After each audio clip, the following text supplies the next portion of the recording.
മുസ്ലിം league നേതാവ് CH Muhammad Koya Sahib അദ്ദേഹവും കാരശ്ശേരി സാറുമായിട്ട് നല്ല വ്യക്തിബന്ധമുള്ളതായിട്ട് കേട്ടിട്ടുണ്ട്.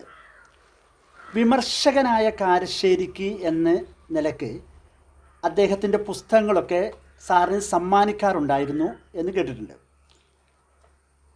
CHമായിട്ടുള്ള സാറിൻ്റെ ബന്ധം എങ്ങനെയായിരുന്നു? CH ഒന്ന് ഞങ്ങൾ തമ്മിൽ പ്രായത്തിന് വലിയ വ്യത്യാസമുണ്ട്. എന്താ വെച്ചാൽ അത് തുടങ്ങി എങ്ങനെ വെച്ചാൽ ഞാൻ ചന്ദ്രികയിലൊരു കഥ എഴുതി, അതിനെ കളിയാക്കിയിട്ട് പിറ്റേ ആഴ്ച ചന്ദ്രിക ആഴ്ചപ്പോൾ പിന്നെ തപാൽ പെട്ടിയിൽ ഒരു കത്ത് വന്നു. എന്നെ വളരെ പരിഹസിച്ചിട്ടാണ്. അതിൽ അടിയിൽ എഴുതിയത് മുഹമ്മദ് കോയ നടക്കാവുന്ന. അവനോട് അതിൻ്റെ പത്രാധിപർ കാനേഷ് പൂനൂർ പറഞ്ഞു ഇത് CH എഴുതിയാണ്. എനിക്ക് വലിയ അത്ഭുതമായി. ഇത്ര പ്രസിദ്ധനായ ഒരു നേതാവ്, ഇത്ര തിരക്കുള്ള ഒരാൾ, ചന്ദ്രയുടെ ചീഫ് എഡിറ്ററാണ് അദ്ദേഹം. ഇത് വായിക്കുക, അതുപോലെ ഇങ്ങനെ വളരെ വളരെ തമാശയായിട്ട് എനിക്ക് വളരെ രസം തോന്നി. എന്നെ കളിയാക്കിയിട്ടാണ്, പക്ഷേ എനിക്ക് വളരെ രസിച്ചത്. അപ്പോൾ എനിക്ക് അദ്ദേഹത്തെ കാണണം, പരിചയപ്പെടണം എന്ന് പറഞ്ഞാൽ അങ്ങനെ കാനേഷാണ് എന്നെ കൊണ്ടുപോയി പരിചയപ്പെടുത്തി. അപ്പോൾ എന്താണെന്ന് അറിഞ്ഞൂടാ, അദ്ദേഹത്തിന് എന്നോട് വലിയ വാത്സല്യമായിരുന്നു. പിന്നെ ഇടയ്ക്കിടയ്ക്ക് ഞാൻ അദ്ദേഹത്തെ പോയി കാണും, പിന്നെ സംസാരിക്കും. പിന്നെ ഒരു കാര്യം ഉണ്ടായെന്ന് വെച്ചാൽ ഞാൻ പിന്നെ TK പരീക്കുട്ടിയാജിയുടെ അവിടെ വീട്ടിലൊരു ഓഫീസുണ്ട്. അവിടെ ഞാൻ കുറച്ച് കാലം ജോലി ചെയ്തിരുന്നു MA കഴിഞ്ഞിട്ട്. അപ്പോൾ എൻ്റെ തൊട്ടടുത്താണ് CHൻ്റെ വീട്. അപ്പോൾ ഇടയ്ക്ക് അവിടെ പോകാൻ സൗകര്യമുണ്ട്. അപ്പോൾ പിന്നെ ഇവരൊക്കെ പോകുമ്പോൾ എന്നെ കൂട്ടും. കാരണം CH എന്നോട് ഒരു വളരെ എൻ്റെ ഒരു ഭാഗ്യം ഞാൻ വിചാരിക്കുന്നത്, ഒരു പ്രായം കുറഞ്ഞ പാകത കുറഞ്ഞ ഒരാളോട് എന്നുള്ള നിലയ്ക്കല്ല എന്നോട് സംസാരിക്കുക, ഒരു തുല്യനില. അത് എല്ലാവരോടും അങ്ങനെ ആയിരിക്കും. പിന്നെ പരിഹാസം, കളി പറയും. പിന്നെ ഞാൻ ലീഗിനെ വിമർശിക്കും. അപ്പോൾ അദ്ദേഹത്തോട് പറയുമ്പോൾ അദ്ദേഹം അതൊക്കെ കേൾക്കും. കേട്ടിട്ട് അതിന് മറുപടി പറയും.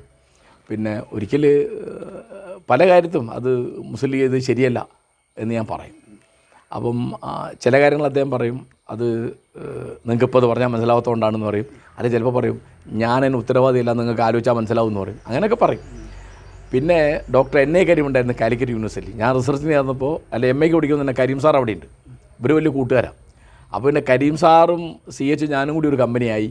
പിന്നെ തിരുവനന്തപുരത്ത് അദ്ദേഹം PVC ആകുമ്പോൾ ഇദ്ദേഹം മന്ത്രിയാണ്. അപ്പോൾ കരീം സാറിൻ്റെ കൂടെ ഞാൻ ക്ലിഫേഴ്സ് പോകും. അങ്ങനെ വലിയ പിന്നെ പലരോടും CH അന്നേ എന്നെപ്പറ്റി പറയും. അങ്ങനെ അത് CHന് എന്നെപ്പറ്റി വലിയ പ്രതീക്ഷ ഉണ്ടായിരുന്നു.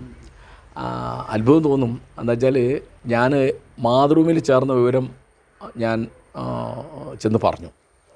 CH ഭയങ്കരമായി ചോദിച്ചു. ഞാനും കരീം സാറ് കൂടിയാണ്. എന്താ കരീം കേൾക്കുന്നത്? കാരശ്ശേരി മാതൃഭൂമിയിൽ ഒരു സബ് എഡിറ്റർ ആവേണ്ട ആളാണോ? പത്രപ്രവർത്തകനാവാനാണോ ഇയാൾ പഠിച്ചത്? ഇയാൾ ഒരു PhD എടുത്തിട്ട് കാലിക്കറ്റ് യൂണിവേഴ്സിറ്റി അധ്യാപകനാവേണ്ട ആളല്ലേ എന്നൊക്കെ ചോദിച്ചു. അപ്പോൾ ഞാൻ വളരെ ബേജാറായി. ഇപ്പോൾ രാജിവെക്കണം എന്ന് പറഞ്ഞു. അപ്പോൾ അല്ല, അങ്ങനെ ഇയാൾ പത്രപ്രവർത്തനാണ്, ഞാൻ ഇയാൾ ചന്ദ്രയിൽ അപ്പോയിൻ്റ് ചെയ്യില്ലേ? ഇയാൾ പത്രപ്രവർത്തനാകാനാണെങ്കിൽ എനിക്കെന്താ ബുദ്ധിമുട്ടുള്ളത്? അതൊന്നും പറ്റില്ല എന്ന് പറഞ്ഞു. അപ്പോൾ അവസാനം കരീം സാർ ഇടപെട്ടു. കരീം സാർ പറഞ്ഞു മാതൃഭൂമിയിലൊരു ട്രെയിനിങ് ഒരു 2 കൊല്ലം കാരശ്ശേരി അവിടെ ഇരിക്കട്ടെ എന്ന് പറഞ്ഞു. അതേമാതിരി ഉണ്ടായത്. 2 കൊല്ലം കഴിഞ്ഞപ്പോൾ ഞാൻ രാജിവെച്ച് ഞാൻ ഗവൺമെൻറ് കോളേജ് ചേർന്നു. പിന്നെ CH 83 മരിച്ചുപോയി. 86 ഞാൻ കാലിക്കറ്റ് യൂണിവേഴ്സിറ്റി ചേരുന്നത്. അന്നത് CH ഇല്ല. പക്ഷെ അദ്ദേഹം പറഞ്ഞ മാതിരി എൻ്റെ ജീവിതത്തിലൊക്കെ ഉണ്ടായത്. ഞാൻ മാപ്പിളപ്പാട്ടിൽ റിസർച്ച് ചേർന്ന് CHന് വലിയ സന്തോഷമായിരുന്നു. അങ്ങനെ പിന്നെ എപ്പോഴും തമാശ പറയും, എനിക്ക് പുസ്തകമൊക്കെ തരും. എൻ്റെ പുസ്തകമൊക്കെ കൊടുത്താൽ വായിക്കും, അഭിപ്രായം പറയും. പിന്നെ അദ്ദേഹത്തിൻ്റെ പുസ്തകങ്ങൾ എനിക്ക് ഇതിലൊക്കെ ശരിയാക്കുക. വിമർശകനായ കാരശ്ശേരിക്ക് അത് അങ്ങനെയാണ് എഴുതുക. പക്ഷേ അത് സാറ് അതിന് നിരൂപിച്ചുകൊണ്ട് CHന് നിരൂപണം നടത്തുമ്പോൾ അതും വലിയ ഇഷ്ടമായിരുന്നു CHന്. അല്ല, CH ആവുന്നൊരു വിഷയം അദ്ദേഹത്തെ വ്യക്തിപരമായി വിമർശിക്കുന്നത്, അദ്ദേഹത്തിൻ്റെ പുസ്തകങ്ങൾ, അതൊന്നും അദ്ദേഹം വലിയൊരാളാണ്. അതിൻ്റെയൊക്കെ മേലുള്ള ഒരാളാണ്. ഇന്നത്തെ ഈ മാതിരി നേതാക്കന്മാരെ മാതിരി അല്ല. അതിപ്പോൾ നമ്മൾ ഇപ്പോൾ ഒരു ഉദാഹരണം പറഞ്ഞാൽ CH അവിടെ മിനിസ്റ്റർ ആയിരിക്കുമ്പോഴാണ് ലോക മലയാള സമ്മേളനം. അപ്പോൾ അതിനെ വിമർശിച്ചിട്ട് ഞാൻ മാതൃഭൂമിയിലൊരു എഴുതി. ആദ്യമായിട്ട് മാതൃഭൂമിയിൽ എൻ്റെ പേര് വെച്ചിട്ടൊരു ഇത് വരികയാണ്, റിപ്പോർട്ട് വരികയാണ് 1-ാം പേജിൽ. ലോക മലയാള മേള മറ്റൊരു മാമാങ്കം എന്നുണ്ട്. അപ്പോൾ ഇത് എൻ്റെ പേരൊക്കെ ഉണ്ട്. അപ്പോൾ ഞാൻ കരീം സാറിനോട് ചോദിച്ചു, CHന് അത് കാരശ്ശേരിയുടെ പണിയെടുക്കുന്നു, അതേ മിനിസ്റ്ററാണ്, അദ്ദേഹം പണിയെടുക്കുന്നത്. ഞങ്ങൾ വൈകുന്നേരം വന്ന് CH എന്തോ സുഖം ഉണ്ടായിരുന്നില്ല. ഞാൻ കരീം സാറോട് പോയി. അപ്പോൾ അദ്ദേഹം ഇത് കണ്ടായിട്ട് എന്നെ ഭാവിച്ചില്ല. അദ്ദേഹം കാണാതിരിക്കില്ല. മാതൃഭൂമി 1-ാം പേജിൽ CH വലിയൊരാളാണ്, വളരെ ഹൃദയവിശാലതയുള്ള ആളാണ്. അദ്ദേഹത്തിൻ്റെ പാർട്ടിയെയോ അദ്ദേഹത്തിൻ്റെ വ്യക്തിത്വത്തെയോ അദ്ദേഹത്തിൻ്റെ എഴുത്തിനെയോ അദ്ദേഹത്തിൻ്റെ മതവിശ്വാസത്തെയോ നിങ്ങൾ വിമർശിക്കുകയോ പരിഹസിക്കുകയോ എന്ത് ചെയ്താലും അദ്ദേഹം മറുപടി പറയുന്നല്ല, അദ്ദേഹം പടങ്ങുന്ന പരിപാടിയില്ല. ഇപ്പോൾ ഞാനൊരു ഉദാഹരണം പറഞ്ഞിരുന്നു നിങ്ങൾക്ക്, എന്നാൽ വേഗം മനസ്സിലാവും. അദ്ദേഹത്തിൻ്റെ പ്രിയ സുഹൃത്തായിരുന്നു മുണ്ടോൾ അബ്ദുല്ല, മരിച്ചുപോയി, കാസർഗോട്ടുകാരനാണ്, സേച്ചൻ്റെ വലിയ സുഹൃത്താണ്. അപ്പോൾ മുണ്ടോൾ അബ്ദുല്ലയ്ക്ക് ഒരു മതത്തിലും ഒരു ദൈവത്തിലും വിശ്വാസമല്ല. ആ മുണ്ടോൾ ഞാനായിട്ട് വളരെ അടുപ്പായിരുന്നു കേട്ടോ. അപ്പം മരിച്ചുപോയി, ഈ അടുത്ത മുണ്ടോൾ മരിച്ച്. അദ്ദേഹം ലിബിയയിൽ മുഹമ്മദ് ഗദ്ദാഫിയുടെ പേഴ്സണൽ സ്റ്റാഫിൽ ഡോക്ടറായിരുന്നു, വലിയ മിടുക്കനാണ് മുണ്ടോൾ. അപ്പം നല്ല സുന്ദരനായിരുന്നു, നല്ല രസികനായിരുന്നു, ധാരാളം വായിക്കും, അങ്ങനെ നല്ല ആളാണ് മുണ്ടോൾ. പക്ഷേ അദ്ദേഹത്തിന് മതത്തിലും ദൈവത്തിലും വിശ്വാസമില്ല. അപ്പോൾ ഒരു ദിവസം മുണ്ടോൾ അബ്ദുല്ലയും CH കൂടി ഇങ്ങനെ നടന്നു വരുമ്പം മഗ്‌രിബാങ്ക് കൊടുത്തു, പട്ടാളപ്പള്ളിയുടെ അടുത്തു നിന്നാണ്. അപ്പോൾ CH പറഞ്ഞ്, അബ്ദുല്ല നിങ്ങളിവിടെ നിൽക്ക്, ഞാൻ മഗ്‌രിബ് നിസ്കരിച്ച് വരാമെന്ന്. ആയിക്കോട്ടെ എന്ന് പറഞ്ഞു. അപ്പോൾ അബ്ദുല്ല അവിടെ നിന്ന്. അപ്പോൾ CH അങ്ങോട്ട് പോയി പള്ളിക്കകത്ത് പോയപ്പോൾ ഇയാൾക്ക് മൂത്രമൊഴിക്കാൻ മുട്ടി.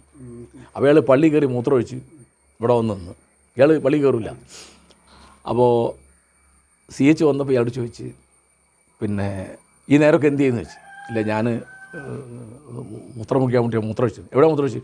പള്ളിയിലാണ് മൂത്രമൊഴിച്ചു. അപ്പോൾ ഞാൻ ഒരു കാര്യം പറയാം, അബ്ദുള്ളോട് പറയാം, നിങ്ങൾ ഒരിക്കലും ഇസ്ലാമിൽ നിന്ന് രാജിവെക്കരുത്. എന്താ വെച്ചാൽ മൂത്രം ഒഴിക്കാൻ മുട്ടിയാൽ പള്ളിയിൽ പോകാമല്ലോ.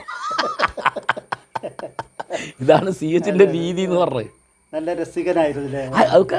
അദ്ദേഹം വളരെ, ആരെങ്കിലും ഒരാൾ ചോദിക്കൂലേ, നിങ്ങൾ നിസ്കരിക്കൂല പിന്നെ മൂത്രമൊഴിക്കാൻ പള്ളിയിൽ കയറുന്നത് ശരിയല്ല എന്നല്ലേ ഒരാൾ പറയുള്ളൂ, അല്ലേ? അല്ല, ആ പറഞ്ഞത് ന്യായമല്ലേ? CH എന്താ പറഞ്ഞത്? നിങ്ങൾ ഒരിക്കലും ഇസ്ലാമിൽ നിന്ന് രാജിവെക്കരുത്. കാരണം എപ്പോഴെങ്കിലും മൂത്രമൊഴിക്കാൻ മുട്ടിയാൽ അവിടെ പോയിട്ട് പള്ളിയിൽ എവിടെയായാലും ഒരു പള്ളി ഉണ്ടാവും, അവിടെ ഒരു മൂത്രപ്പരി ഉണ്ടാവും, അവിടെ പോയി മൂത്രമൊഴിക്കാം. ഇതാണ് CHൻ്റെ രീതി. ഇതിനോട് മുണ്ടോളൂ പറഞ്ഞാൽ. അതുകൊണ്ട് CHനാവുന്ന അതൊക്കെ എൻ്റെ മേലുള്ള ഒരാളാണ്. അതും വലിയ ആളുകൾക്ക് ആവുന്നൊരു വിഷയമാവില്ല. അവർ വ്യക്തിപരമായിട്ട് ഒന്നും എടുക്കില്ല. അതാണ് എൻ്റെ കാര്യം. അതാണ് എനിക്ക് അദ്ദേഹത്തോടുള്ള ഇഷ്ടവും. അദ്ദേഹത്തിൻ്റെ പാർട്ടിക്കോ മുന്നണിക്കോ തെറ്റ് പറ്റിയിട്ടില്ല എന്നല്ല ഞാൻ പറഞ്ഞത്. വ്യക്തിപരമായിട്ട് അദ്ദേഹം എൻ്റെ അറിവിൽ പെട്ടിടത്തോളം ഒരു അഴിമതി കാണിക്കുകയും സ്വജനപക്ഷപാതം കാണിക്കുകയും ഒന്നും ചെയ്ത ഒരാളല്ല എൻ്റെ അറിവിൽ. ഞാൻ അറിയാത്തതുണ്ടോ എനിക്ക് പറയാൻ പറ്റില്ല. തന്നെ മുസ്ലിം ന്യൂനപക്ഷത്തിൻ്റെ പുരോഗതിയിൽ CH നിർണായക പങ്ക് വഹിച്ചതായിട്ട് സാറിന് തോന്നുന്നുണ്ടോ? ഉണ്ട്. അതായത് അതിലിപ്പോൾ രണ്ടാളാണ്. ഒന്ന്, മുസ്ലിം ലീഗിന് ഞാൻ ശരിക്കും അറിഞ്ഞ് ആദരിക്കുന്ന രണ്ട് നേതാക്കന്മാരാണുള്ളത്. ഒന്ന് KM സീതി സാഹിബ്, വേറൊന്ന് സീതി സാഹിബിനെ ഞാൻ കണ്ടിട്ടില്ല, വേറൊന്ന് CH. അപ്പോൾ ഈ രണ്ട് പേർക്കും ഉള്ള ഏറ്റവും പ്രധാനപ്പെട്ട മേന്മ എന്താ വെച്ചാൽ അടിസ്ഥാനപരമായ ഒരു സംഗതിയാണ് വിദ്യാഭ്യാസം. അതായത് ഏത് വ്യക്തിയുടെയും ഏത് സമൂഹത്തിൻ്റെയും എല്ലാ തരത്തിലുള്ള പുരോഗതിയുടെയും അടിസ്ഥാനം എന്ന് പറഞ്ഞ വിദ്യാഭ്യാസമാണ് എന്ന് വിശ്വസിച്ചിരുന്ന ഒരാളാണ് സീതി സാഹിബ്. അങ്ങനെ വിശ്വസിച്ച ഒരാളാണ് CH. ഞാൻ എൻ്റെ ചെറിയൊരു ഉദാഹരണം പറയാം. MSFകാരോട് സീതി സാഹിബ് എന്നും കൊടുത്തിരുന്ന ഒരു ഉപദേശം എന്ന് പറഞ്ഞിട്ട് CH എന്നോട് പറഞ്ഞാണ്, ഒരിക്കലും MSFകാരൻ സമരം ചെയ്യാൻ പാടില്ല. മുസ്ലിം സ്റ്റുഡൻസ് ഫെഡറേഷനിൽ പ്രവർത്തിക്കുന്ന ഒരാൾ ഒരിക്കലും പഠിപ്പ് മുടക്കാൻ പാടില്ല. എന്താ കാരണം? മറ്റ് സമുദായക്കാരൊക്കെ ഇംഗ്ലീഷ്, ശാസ്ത്രം, ചരിത്രം തുടങ്ങിയുള്ള വിഷയങ്ങളൊക്കെ പഠിച്ച് മുന്നേറിയപ്പോൾ പല കാരണങ്ങൾ കൊണ്ട് പിന്നോക്കം നിന്ന കൂട്ടരാണ് ആര്? മുസ്ലിങ്ങൾ. അപ്പോൾ മുസ്ലിം കുട്ടികൾ അവർ മുസ്ലിം സ്റ്റുഡൻസ് ഫെഡറേഷൻ പ്രവർത്തിക്കുന്നത് ഒരു കാരണവശാലും ഏത് രാഷ്ട്രീയത്തിൻ്റെ പേരിലോ സാമൂഹിക പ്രശ്നം പഠിപ്പ് മുടക്കാൻ പാടില്ല എന്ന് മരണം വരെ സീതി സാഹിബ് പറഞ്ഞിരുന്നു എന്ന് CH എന്നോട് പറഞ്ഞിട്ടുണ്ട്. ആ കാഴ്ചപ്പാടാലിച്ചു. അപ്പോൾ CHൻ്റെ പിന്നെ ഇപ്പോൾ എല്ലാവർക്കും അറിയുന്ന കാര്യം, ഇപ്പോൾ അദ്ദേഹത്തിൻ്റെ വലിയൊരു സംഭാവനയാണ് കാലിക്കറ്റ് യൂണിവേഴ്സിറ്റി. അതിപ്പോൾ EMS മുഖ്യമന്ത്രി ആയപ്പോഴാണ് വന്നത്, പക്ഷേ CHൻ്റെ ഉത്സാഹത്തിലാണ് അത് വന്നത്. അതുപോലെ കൊച്ചിയിലെ കുസാറ്റ് എന്ന് പറയുന്ന കൊച്ചിൻ സാങ്കേതിക സർവകലാശാല എന്ന് പറഞ്ഞപ്പോൾ ആളുകൾക്ക് മനസ്സിലായില്ല ഇവിടെ അന്ന്. കാരണം CH വിദേശങ്ങളിൽ യാത്ര പോകുന്ന ആളാണ്. യാത്ര പോകുമ്പോൾ CH എന്താ നോക്കുകയെന്നറിയോ? അവിടുത്തെ വിദ്യാഭ്യാസത്തിൻ്റെ ഘടന എങ്ങനെയാണ്, അതിൽ പുതിയതെന്താ ഉള്ളതെന്നാണ്. അങ്ങനെ ഇപ്പോൾ ആളുകൾക്ക് ഓർമ്മ തന്നെ ഇല്ല. നിങ്ങൾക്കറിയോ കൊച്ചിൻ യൂണിവേഴ്സിറ്റി സ്ഥാപിച്ചത് CH ആണ്? ഇല്ലല്ലോ. കാലിക്കറ്റ് യൂണിവേഴ്സിറ്റി എന്ന് പറയും, കൊച്ചിൻ യൂണിവേഴ്സിറ്റി പറയില്ല. അത് അതിൻ്റെ പ്രാധാന്യം അറിയാത്തതുകൊണ്ടാണ്. അങ്ങനെ പിന്നെ മുസ്ലിം പെൺകുട്ടിക്ക് സ്കോളർഷിപ്പ് ഏർപ്പെടുത്തി. പിന്നെ അദ്ദേഹം പിന്നെ 10ാം തരം വരെയുള്ള സ്കൂളിലെ കുട്ടികളുടെ ഫീസ് ഒഴിവാക്കി. അങ്ങനെ വിദ്യാഭ്യാസത്തിൻ്റെ, എനിക്ക് സി എച്ചിനെ പറ്റിയുള്ള ഒരു പരാതി, അദ്ദേഹം ഇടയ്ക്ക് ആഭ്യന്തരമന്ത്രിയായി, ഒരിടയ്ക്ക് പൊതുമരാമത്ത് വകുപ്പ് മന്ത്രിയായി. ഇതൊന്നും അദ്ദേഹം ചെയ്യാൻ പാടില്ല. മന്ത്രിയാകുമ്പോഴൊക്കെ അദ്ദേഹം വിദ്യാഭ്യാസം നിൽക്കേണ്ടിയിരുന്നു. മന്ത്രിയാകുമ്പോഴൊക്കെ സി എച്ച് വിദ്യാഭ്യാസത്തിലായിരുന്നെങ്കിൽ ഇന്നത്തെക്കാൾ എത്രയോ വലിയ. ഇവിടെ 2 വിദ്യാഭ്യാസ മന്ത്രിമാരെ ഞാൻ ബഹുമാനിക്കുന്നത്. ഒന്ന് തീർച്ചയായിട്ടും ജോസഫ് മുണ്ടശ്ശേരിയാണ്, അത് കഴിഞ്ഞാൽ സി എച്ചാ. അപ്പോൾ അങ്ങനെ ഒരു നേതാവ് ഉണ്ടായത് കൊണ്ടാണ്, അദ്ദേഹത്തിൻ്റെ ഒരു ഒരു ഒരു ഉത്സാഹം കൊണ്ടാണ് ഈ മുസ്ലിം സമൂഹത്തിൽ അത് തുടക്കം കിട്ടത് സി സാഹിബ, അത് മുന്നോട്ട് കൊണ്ടുപോയി സി എച്ചാ. പിന്നെ മുസ്ലിം ലീഗിനകത്ത് അത്ര കാഴ്ചപ്പാടുള്ള ഒരു നേതാവ് വിദ്യാഭ്യാസത്തിൻ്റെ കാര്യത്തിലൊന്നും പിന്നെ ഉണ്ടായിട്ടില്ല. അപ്പോൾ നമ്മുടെ സുഹൃത്തുക്കളായ ആൾക്കാരെ ഓർത്തുകൊണ്ടാണ് ഞാൻ പറയുന്നത്. അതുകൊണ്ട് എപ്പോഴും ഓർത്തോളൂ. ഇപ്പോൾ എന്തുകൊണ്ടാണ് ആദിവാസികൾ അല്ലെങ്കിൽ ദളിതർ അവർ മുന്നോട്ട് വരുന്നില്ല? പ്രശ്നം എന്താ? അവർക്ക് ഈ വിദ്യാഭ്യാസത്തിൻ്റെ അടിത്തറ വേണമെന്ന് വിചാരിച്ചിട്ട് സംഘടിതമായ രീതിയിൽ അവരെ മുന്നോട്ട് നയിക്കുന്ന ഒരു നേതൃത്വം ഇല്ലാതെ പോയതാണ്. അടിച്ചു നോക്കും. ഇവിടെ ഇപ്പം എൻ്റെ ധാരണ ശരിയാണെങ്കിൽ 9% ഉണ്ട് ദളിതരിവിടെ. 9%. അത് ചെറിയ ജനസംഖ്യ അല്ലല്ലോ. 3.5 കോടിയിൽ 9% ഉണ്ട് അവർ. അപ്പോൾ ഇപ്പോൾ മലപ്പുറം ജില്ലയിലൊക്കെ ഈ ഗൾഫൊക്കെ വരുന്നതിന് മുമ്പ് ദളിതരുടെ അവസ്ഥ തന്നെയാണ് മുസ്ലിങ്ങളുടെ അവസ്ഥ. അപ്പോഴൊക്കെ അപ്പോൾ സി എച്ച് കേരള നിയമസഭയിൽ പ്രസംഗിക്കുന്നുണ്ട്, ആണിനും പെണ്ണിനും പരിപൂർണ്ണ സാക്ഷരതയുള്ള ഒരു സമുദായം കേരളത്തിലുള്ളൂ, അത് മുസ്ലിങ്ങളാണ്. കാരണം അറബിയൊക്കെ പഠിക്കുമല്ലോ, ഖുർആൻ വായിക്കാൻ പഠിക്കുമല്ലോ, മലയാളമൊന്നും പഠിക്കില്ലെങ്കിലും അവർക്ക് അക്ഷരം അറിയാം. മനസ്സിലായോ? പിന്നെ വേറൊരു ചെറിയ കാര്യം ആലോചിച്ച് നോക്കുമ്പോൾ ഈ മാപ്പിളപ്പാട്ട്, അതിനൊക്കെ സി എച്ച് കൊടുത്ത പ്രോത്സാഹനം.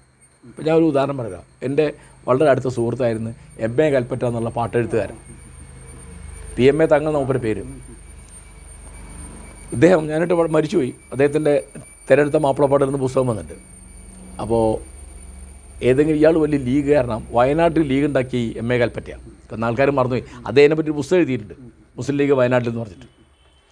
അപ്പോൾ സമ്മേളനത്തിൽ ഇദ്ദേഹം എഴുതിയ പാട്ട് ഇദ്ദേഹം തന്നെ പാടും.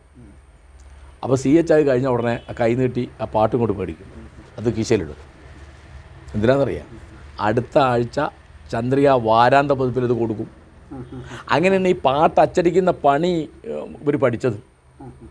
സി എച്ചാ ആ ശ്രദ്ധ ആണ്. അതുപോലെ എഴുതുന്ന ഒരാളാണ്, വലിയ സന്തോഷമാണ്.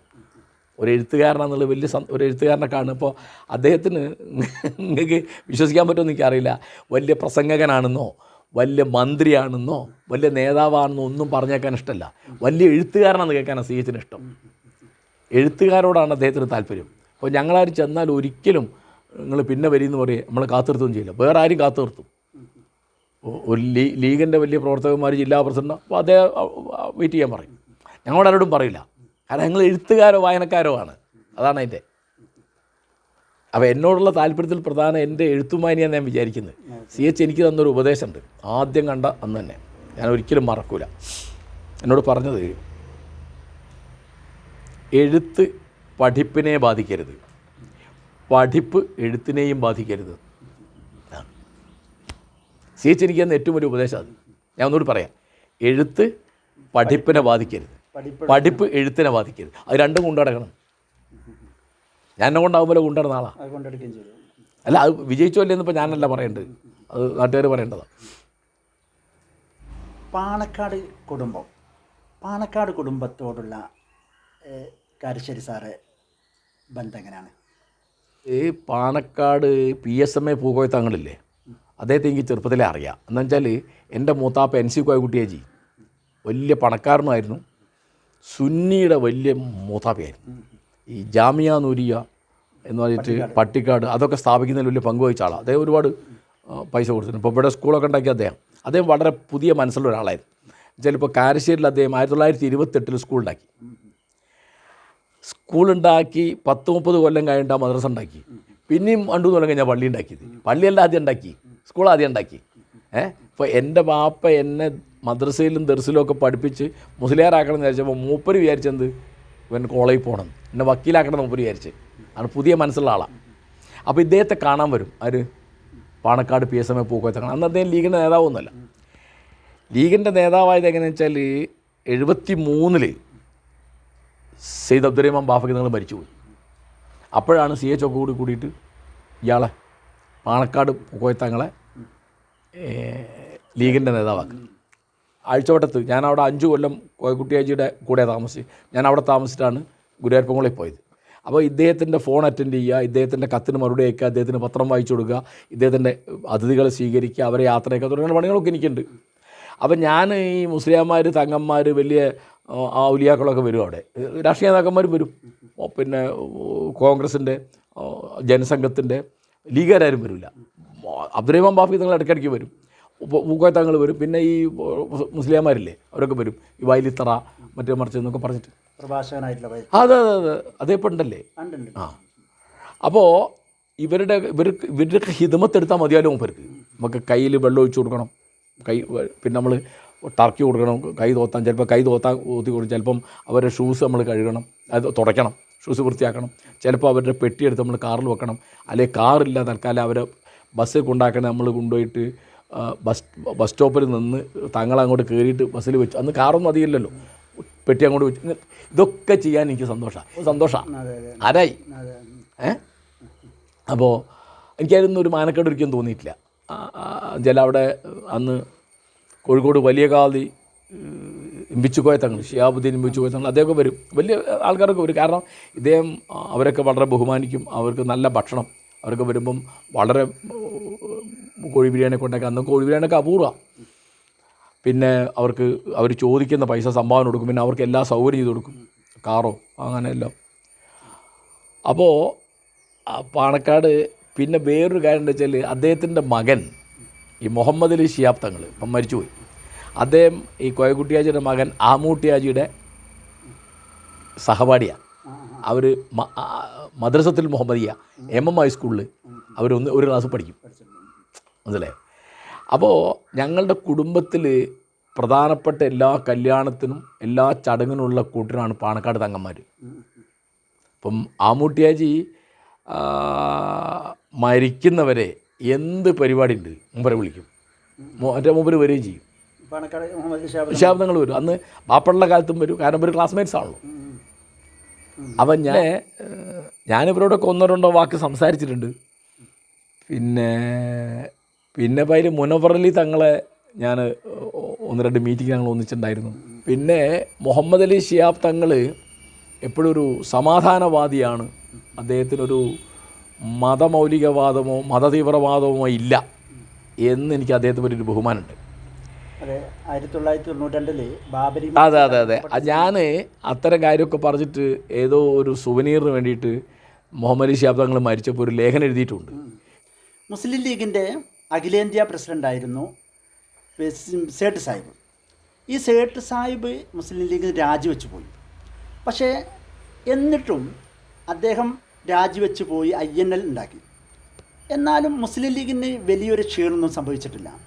അതിൽ ഈ പാണക്കാട് കുടുംബത്തിൻ്റെ ഈ നേതൃത്വമാണെന്ന് കാരശ്ശേരി സാറ് വിശ്വസിക്കുന്നുണ്ടോ? അതിൽ അങ്ങനെ ഒരു സംഗതി ഉണ്ട്. എന്താ വെച്ചാൽ ഈ സുലൈമാൻ സെട്ട് വലിയ നേതാവാണ്. എനിക്ക് അദ്ദേഹത്തെ പേഴ്സണലായിട്ട് അറിയാമായിരുന്നു. ഞാൻ അദ്ദേഹത്തോട് സംസാരിച്ചിട്ടുണ്ട്. അത് വലിയ തമാശയായിരുന്നു. ഡൽഹിയിൽ ഒരിക്കൽ പോയപ്പോൾ എനിക്ക് അദ്ദേഹത്തെ കാണേണ്ട ഒരു ആവശ്യം ഉണ്ടായിരുന്നു. ആവശ്യം വെച്ചാൽ എൻ്റെ ആവശ്യമല്ല, എൻ്റെ ഒരു സുഹൃത്തിൻ്റെ ആവശ്യം, ഒരു സൗദി എംബസിയിൽ നിന്ന് ഒരു ഒപ്പ് വാങ്ങാൻ വേണ്ടിയിട്ടായിരുന്നു. അപ്പം ഞാൻ ചെന്ന് അദ്ദേഹത്തോട് ഇംഗ്ലീഷിൽ സംസാരിച്ചപ്പോൾ അദ്ദേഹം മലയാളത്തിൽ എന്നോട് പറഞ്ഞു, നാട്ടിലെവിടെയെന്ന് ചോദിച്ചു എന്നോട്. ഞാൻ മുക്കത്താണ്. അപ്പോൾ എന്നോട് ബീരാൻകുട്ടിയൊക്കെ അറിയുമോ? അങ്ങനെ അത്ര സാധു മനുഷ്യനാണ് അദ്ദേഹം.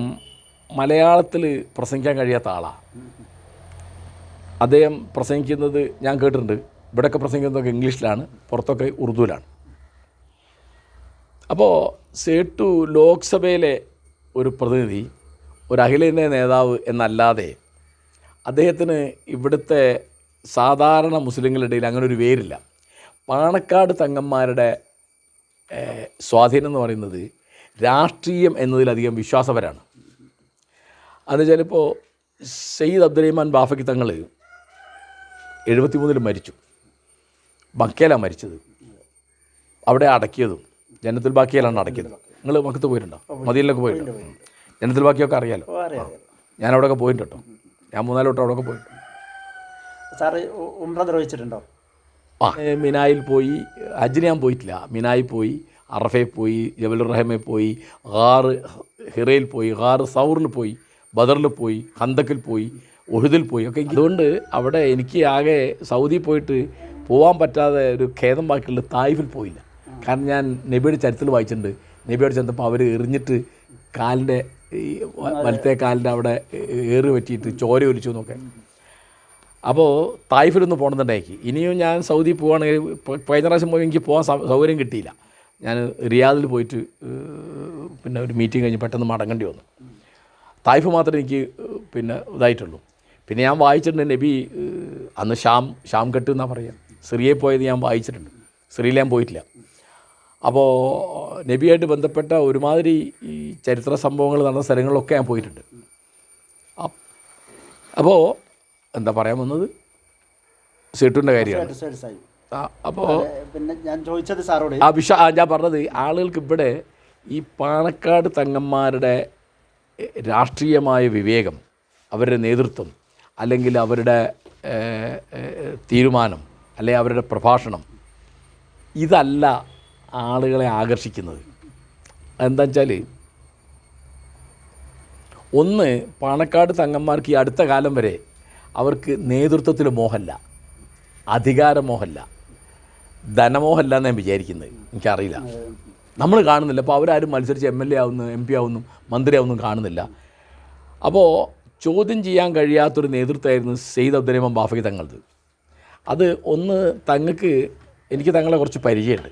ഞാൻ അദ്ദേഹത്തോട് സംസാരിക്കും, ബാഫഖി തങ്ങളെ. കാരണം ഈ കോയക്കുട്ടിയുടെ അടുത്ത് വന്നിട്ട്, അപ്പോൾ വളരെ ഒരു വിനീതനായ ഒരാളായിട്ട് എനിക്ക് തോന്നി. ഒരു തരത്തിലുള്ള ഈ CHനൊക്കെയുള്ള ഗുണം എന്താ അറിയുമോ, അങ്ങേയറ്റം വിനീതന്മാരാണ്, മനുഷ്യന്മാരോട് തുല്യമായിട്ട് പെരുമാറുന്ന ആളുകളാണ്. അല്ലാതെ ഞാനെന്തോ വലിയ നേതാവാണ് ഒന്നുമില്ല, ഒരിക്കലുമില്ല. അത് തങ്ങൾക്കും ഇല്ല, ഞാൻ കണ്ടില്ല. അത് ഞാൻ പറഞ്ഞത് സെയ്ദ് അബ്ദുറഹ്മാൻ ബാഫഖി തങ്ങളെ പറ്റിയാണ്. അപ്പോൾ ഈ തങ്ങന്മാരെ പറ്റിയുള്ള ബേസിക് ആയൊരു വിശ്വാസം അവർ അഹ്ലു ബൈത്താണ്. കാരണം നബിയുടെ കുടുംബ പരമ്പരയിൽ വരുന്ന ആളുകളാണ്. ഇപ്പോൾ മുഹമ്മദ് നബിയുടെ 40ാമത്തെ തലമുറയാണ് മുഹമ്മദ് അലി ശിഹാബ് തങ്ങൾ എന്ന് പറഞ്ഞാൽ പിന്നെ അതിൽ ചോദ്യമില്ല. കാരണം റസൂലിൻ്റെ കുടുംബത്തിൽപ്പെട്ട ഒരാൾ എന്ന് പറഞ്ഞാൽ പിന്നെ സാധാരണ മുസ്ലിം. പിന്നെ അവിടെ വേറൊന്നുകൂടി ഉണ്ട്, കൊടപ്പനക്കൽ ഒക്കെ. ഞാൻ അവിടെ ബന്ധമുള്ള ആൾ പറഞ്ഞു കേട്ടോ, ഞാൻ കണ്ടിട്ടില്ല. അവിടെ പല തരത്തിലുള്ള ചികിത്സയുണ്ട്.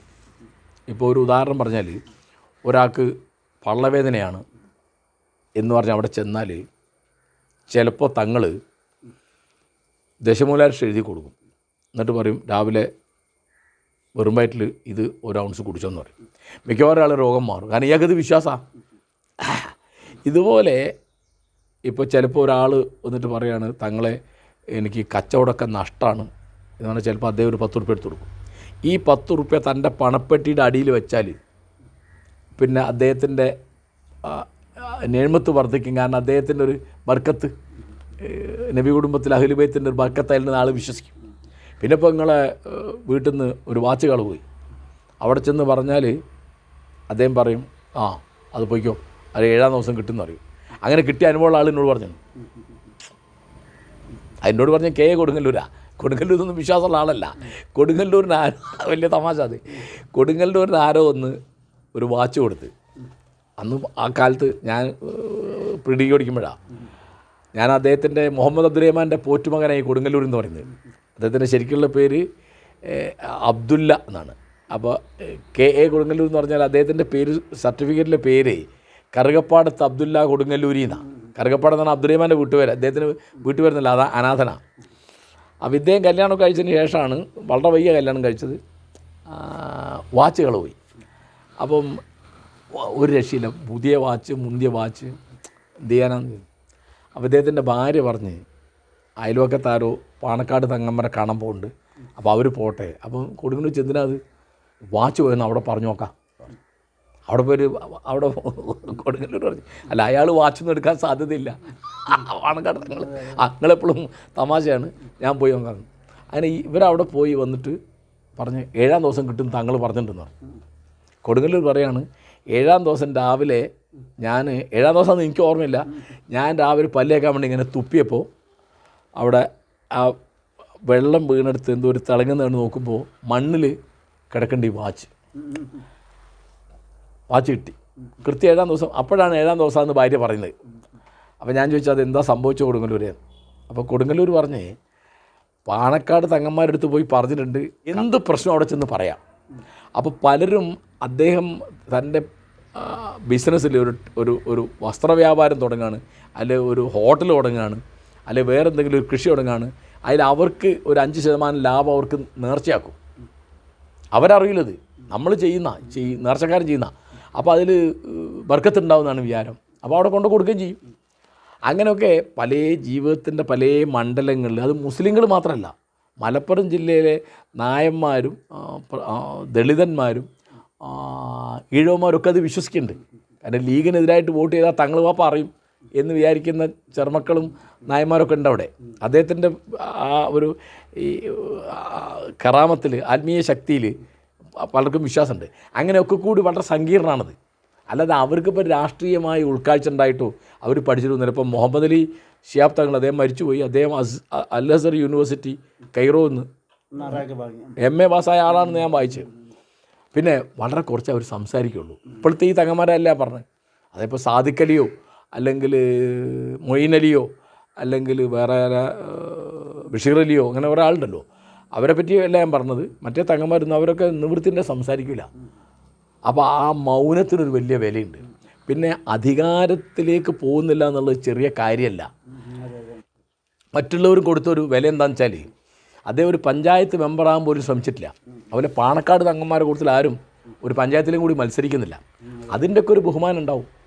അങ്ങനെ കൂടിയാണത്, പലതുമാണത്. അല്ലാതെ അവർക്കിപ്പോൾ വലിയ രാഷ്ട്രീയമായ ഉൾക്കാഴ്ച ഉണ്ടായിട്ടില്ല. പിന്നെ എപ്പോഴും അദ്ദേഹം ശിഹാബ് തങ്ങളാണെങ്കിലും അദ്ദേഹത്തിൻ്റെ ബാപ്പയാണെങ്കിലും സമാധാനത്തിൻ്റെ വർത്താനം പറയുക, അല്ലാതെ അക്രമത്തിൻ്റെയോ പ്രതികാരത്തിൻ്റെയോ വാക്ക് പറയാറില്ല. ആ ഒരു ബഹുമാനം എല്ലാവർക്കും ഉണ്ടാവും. ആ ബഹുമാനം എനിക്കുണ്ട്. അതെനിക്ക് അവരോട് വ്യക്തിബന്ധമൊന്നുമില്ല. ഈ ഉത്തരേന്ത്യയൊക്കെ അപേക്ഷിച്ച് ഉത്തരേന്ത്യയിലൊക്കെ മുസ്ലിം ന്യൂനപക്ഷങ്ങൾ ഇപ്പോഴും വളരെ പിന്നോക്കം നിൽക്കുകയാണ്. ഇവിടെ കേരളത്തിൽ മുസ്ലിം ന്യൂനപക്ഷം വിദ്യാഭ്യാസപരമായിട്ടും സാംസ്കാരികപരമായിട്ടൊക്കെ ഈ പുരോഗതി പ്രാപിക്കാൻ മുസ്ലിം ലീഗിൻ്റെ പങ്ക് എത്രത്തോളം ഉണ്ടെന്നാണ് മാഷ് വിശ്വസിക്കുന്നത്? മുസ്ലിം ലീഗിന് അതിലൊരു പങ്കുണ്ട്. അതെല്ലാം മുസ്ലിം ലീഗിൻ്റെ അല്ല. എന്താണെന്ന് വെച്ചാൽ പക്ഷേ സംഘടിതമായിട്ട് ആദ്യത്തെ പരിഷ്കരണ പ്രസ്ഥാനം വരുന്ന ഐക്യസംഘമാണ്. ആ ഐക്യസംഘത്തിലൂടെ ഐക്യസംഘത്തിൻ്റെ പുതിയ ആശയങ്ങൾ മനസ്സിലാക്കിയ ആളും പ്രചരിപ്പിച്ച ആളുമാണ് സീതി സാഹിബ്. സീതി സാഹിബിൻ്റെ വഴിക്ക് വരുന്ന ആളാണ് CH. CHൻ്റെ രാഷ്ട്രീയ ഗുരു എന്ന് പറഞ്ഞാൽ ആരാ? സീതി സാഹിബാണ്. ഇപ്പോൾ ഞാൻ വേറെ കാര്യം പറഞ്ഞുതരാം. ചന്ദ്രിക അവിടെ ആദ്യം തുടങ്ങുമ്പോൾ 2 ആഴ്ചയിലൊരിക്കൽ, പിന്നെ ആഴ്ചയിലൊരിക്കൽ, പിന്നെ 2 ദിവസത്തിലൊരിക്കൽ നോക്കാൻ. ചന്ദ്രിക ദിനപത്രമായി കോഴിക്കോട് തുടങ്ങുകയാണ്. തുടങ്ങുന്ന ദിവസം വലിയ തമാശ ഉണ്ടായ സംഭവമാണ്. CHന് പൈസ ഇല്ലല്ലോ, ദരിദ്ര കുടുംബമാണ്. അദ്ദേഹത്തിൻ്റെ ബാപ്പ ഒരു മുസ്ലിയാരായിരുന്നു, ആലിമല്ലാക്ക എന്നിട്ടാണ് അദ്ദേഹത്തിൻ്റെ പേര്. വളരെ ദരിദ്ര കുടുംബത്തിലാണ്. ഇയാൾക്കൊരു പണിയില്ല. അപ്പോൾ തങ്ങളോട് പറഞ്ഞു എനിക്കൊരു പണിയും കാര്യമൊന്നുമില്ല. അപ്പോൾ തങ്ങൾക്ക് കൊടുക്കാവുന്ന പണി എന്താ?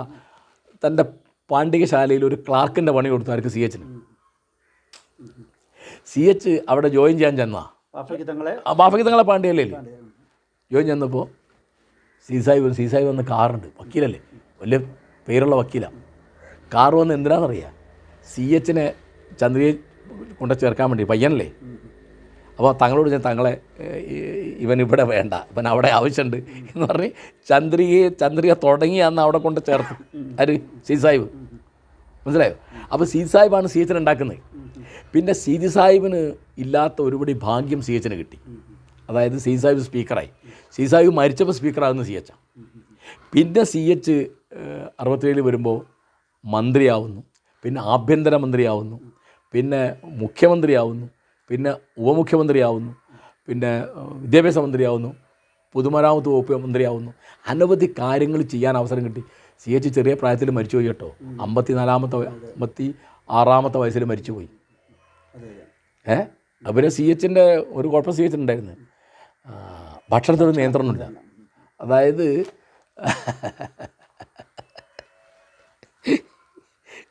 അവിടെ മരിക്കുന്നതിന് കുറച്ച് മുമ്പ് ബാംഗ്ലൂർ ജിൻഡാലിൽ കിടന്നിന്. അപ്പോൾ ഞാൻ കാണാൻ പോയിന്. അപ്പോൾ അന്ന് അദ്ദേഹത്തിന് ഒരു കഷ്ണം കർമൂസ, ഒരു ഗ്ലാസ് വെള്ളം, പിന്നെ ഒരു കഷ്ണം മാങ്ങ, പിന്നെ വെള്ളേരി, ഇതൊക്കെയാണ് കൊടുക്കുന്നത്. നിലത്ത് കറുത്ത മണ്ണിൽ കിടത്തിയിരിക്കുക, മണ്ണ് വെച്ച് പൊത്തും. അവൻ എന്നോടൊരു തമാശ പറഞ്ഞു. ഞാനിവിടെ ഒരു പണിക്കാരൻ കൊണ്ട് ചോദിച്ചു, ഇതൊക്കെ ഡോക്ടർ പറഞ്ഞു തന്നെയാണോ, അന്ന് എൻ്റെ കയ്യിൽ നിന്ന് വല്ലതും കൂട്ടുന്നുണ്ടോ? ഈ നെയ്ച്ചോറ്, ബിരിയാണി, പ്രത്യേകിച്ച് മധുരം, ഡയബറ്റിക്കാണ്, പ്രമേഹമുണ്ട് സി എച്ച് എന്നിട്ട് ലീഗാരെ കളിയാക്കും. ലീഗാരെ കൂടെ ജീവിക്കാൻ സഹനശക്തി മാത്രം പോരാ, ദഹനശക്തിയും വേണമെന്ന് പറയും. എപ്പോഴും ചോറും ബിരിയാണിയും. ഈ ലീഗുകാരെ കളിയാക്കുന്ന സി എച്ചന്മാർ ഒരാളില്ല. ഈ സീതിയാജിയെ കളിയാക്കിയുള്ള തമാശ അധികം സി എച്ച് ഉണ്ടാക്കിയതാണ്. സീതിയാജി പറഞ്ഞ തമാശ എന്ന് പറഞ്ഞാൽ സി എച്ച് പറയുന്ന കേട്ടോ, അതൊക്കെ തമാശ. അപ്പോൾ ഞാൻ പറഞ്ഞുകൊണ്ടുവരുന്നത് അതിൻ്റെ ഒരു പശ്ചാത്തലമുണ്ട്. ആ പശ്ചാത്തലത്തിലാണ് സി എച്ച് വരുന്നത്. അപ്പോൾ ഇതിൽ ഏറ്റവും വലിയ പുരോഗതിയുടെ സാധനമാണ് വിദ്യാഭ്യാസത്തിന് സർവ്വപ്രാധാന്യം കൊടുത്തു. അതിൽ പിന്നൊരു കാര്യം നമ്മൾ പറയേണ്ടതുണ്ട്. 64 MES ഉണ്ടായി, മുസ്ലിം എഡ്യൂക്കേഷൻ സൊസൈറ്റി. അത് വലിയ പങ്ക് വഹിച്ചിട്ടുണ്ടായി ആ വിദ്യാഭ്യാസ പ്രചാരണത്തിൽ. കാരണം മറ്റേ എഞ്ചിനീയറിംഗ് കോളേജുകൾ സ്ഥാപിച്ചു അന്നൊക്കെ, പിന്നെ ആർട്സ് കോളേജ് സ്ഥാപിച്ചു. പിന്നെ അതിൻ്റെ ബേസ് എന്ന് പറയുന്നത് ഫാറൂഖ് കോളേജ് തന്നെയാണ്. ഫാറൂഖ് കോളേജ് വന്നോടുകൂടി ആധുനിക വിദ്യാഭ്യാസം ഹലാലായി. അവിടെ തുടങ്ങിയിട്ട് 10 കൊല്ലം കഴിഞ്ഞ് ആ പെൺകുട്ടികളുടെ അഡ്മിഷൻ കിട്ടിയത് അത് ജലീൽ മാഷക്കൊണ്ടാണ്. അപ്പോൾ മുസ്ലിം ഐക്യ സംഘം, പിന്നീട് വന്നത് മുസ്ലിം എഡ്യൂക്കേഷൻ സൊസൈറ്റി. അവരടുത്ത് തെറ്റുപറ്റിയില്ല എന്നല്ല ഞാൻ പറഞ്ഞു. പക്ഷേ ആദ്യകാലത്ത് ആധുനിക മതേതര വിദ്യാഭ്യാസത്തിന് പ്രചാരണം കൊടുക്കുന്നതിൽ വലിയ പങ്ക് അവർ വഹിച്ചിട്ടുണ്ട്. പിന്നെ അത് തീർച്ചയായിട്ടും വിദ്യാഭ്യാസ കച്ചവടമൊക്കെ ആയിട്ട് മാറിപ്പോയിട്ടുണ്ടാവും. അങ്ങനെ അപ്പോൾ അതിൽ തീർച്ചയായിട്ടും മുസ്ലിം ലീഗിനൊരു പങ്കുണ്ട്. പിന്നെ സത്യത്തിൽ ഇത് മുഴുവൻ നോക്കിയാൽ കണ്ടാൽ അറിയാത്ത മാതിരി മാറിപ്പോയതിന് കാരണം ഗൾഫാണ്. അതായത് 1970 ഭൂപരിഷ്കരണം പൂർത്തിയായി. അപ്പോൾ ഇവിടെ തൊഴിലില്ലായ്മ വലിയ പ്രശ്നമായി. പണ്ട് കുലത്തൊഴിലുണ്ടല്ലോ, വൈദ്യരുടെ മകൻ വൈദ്യരാണ്, ആശാരിയുടെ മകൻ ആശാരിയാണ്, മൂശാരിയുടെ മകൻ മൂശാരിയാണ്. അപ്പോൾ നിങ്ങൾക്ക് ജോലിയില്ലാത്ത പ്രശ്നമില്ല, എല്ലാവർക്കും ജോലി ഉണ്ടല്ലോ. അപ്പോൾ അമ്പട്ടാൻ്റെ മകൻ അമ്പട്ടാനാണ്, ഒസാൻ്റെ മകൻ ഒസാനാണ് അല്ലേ. അപ്പോൾ തട്ടാൻ്റെ മകൻ തട്ടാനാണ്. ഇത് പോയി, എല്ലാവരും വിദ്യാഭ്യാസം നേടി. അപ്പോൾ തട്ടാൻ്റെ മകൻ ഡോക്ടറാവും, വൈദ്യൻ്റെ മകൻ പാട്ടുകാരനാവും. പാട്ടുകാരനൊരു ജോലി പണ്ടില്ല അല്ലേ, അങ്ങനെ. അപ്പോൾ ഈ സമയത്താണ് പാശ്ചാത്യ നാടുകളിലും ഗൾഫ് നാടുകളിലൊക്കെ ഇത് വരുന്നത്. അപ്പോൾ തിരുവിതാംകൂർ കൊച്ചി ഭാഗത്തുനിന്ന് പാശ്ചാത്യ രാജ്യങ്ങളിലേക്കും മലബാറിൽ നിന്ന് ഗൾഫ് നാടുകളിലേക്കും വലിയ കുടിയേറ്റമുണ്ടായി. ആ സമ്പത്താണ്, ആ സമൃദ്ധിയാണ് ഉള്ളത്. പിന്നെ സമ്പത്ത് വരുമ്പോൾ ഒരു കാര്യമുണ്ട്, സമ്പത്ത് വരുമ്പോൾ വൃത്തി ഉണ്ടാവും. ഉദാഹരണം പറഞ്ഞാൽ നിങ്ങൾക്ക് ഇപ്പോൾ എൻ്റെ കുട്ടിക്കാലത്തൊന്നും ഇവിടെ മിക്ക വീട്ടിലും കക്കൂസില്ല. ഉദാഹരണം പറയാം, എല്ലാ വീട്ടിലും കക്കൂസായി, എല്ലാ വീട്ടിലും വാഷ് ബേസിനായി, എല്ലാ വീട്ടിലും ഡെറ്റോളായി, എല്ലാ വീട്ടിലും നല്ല മൊസൈക്ക് തറയായി. മനസ്സിലായോ? പിന്നെ അപ്പോൾ പിന്നെ കുട്ടികൾ പഠിക്കണം, അപ്പോൾ ടെലിഫോണായി, ടെലിവിഷനായി, അങ്ങനെ. പിന്നെ പഠിക്കാൻ വീട്ടിൽ പത്രം വാങ്ങണം. ദിനപത്രം എന്ന് പറഞ്ഞാൽ ഞങ്ങളുടെ കുട്ടിക്കാലത്തൊക്കെ ഇവിടെ മാതൃഭൂമി 2 മാതൃഭൂമിയായി ഈ നാട്ടിൽ വന്നിരുന്നത്. ഒന്ന് എൻ്റെ വീട്ടിൽ, ഒന്നിൽ എങ്കിലും അപ്പേട്ടൻ്റെ വീട്ടിലും. 2 3 ചന്ദ്രിക വരും. മറ്റേ ഇപ്പം ഞാൻ മാതൃഭൂമിയിൽ ചേർന്ന കാര്യം പറഞ്ഞുതരാം.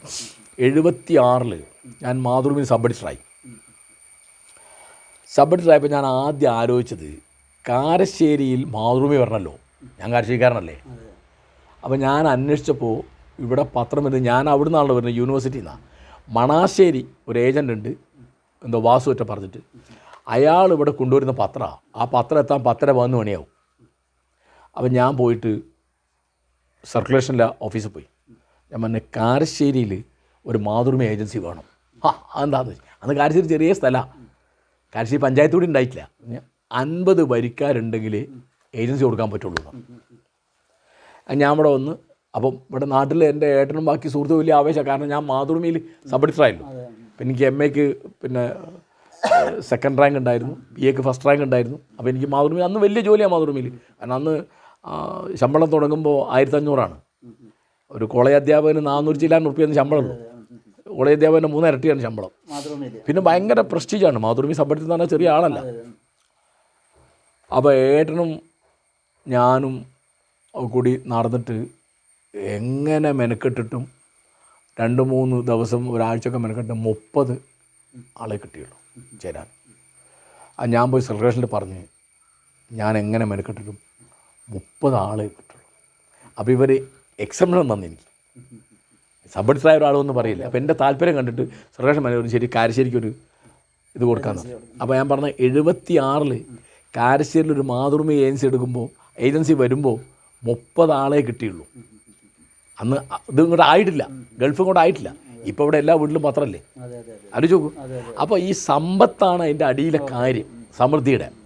തീർച്ചയായിട്ടും സമ്പത്തുണ്ടാവണമെങ്കിൽ നിങ്ങൾ അങ്ങോട്ട് പോകണമെങ്കിൽ വിദ്യാഭ്യാസം വേണമല്ലോ.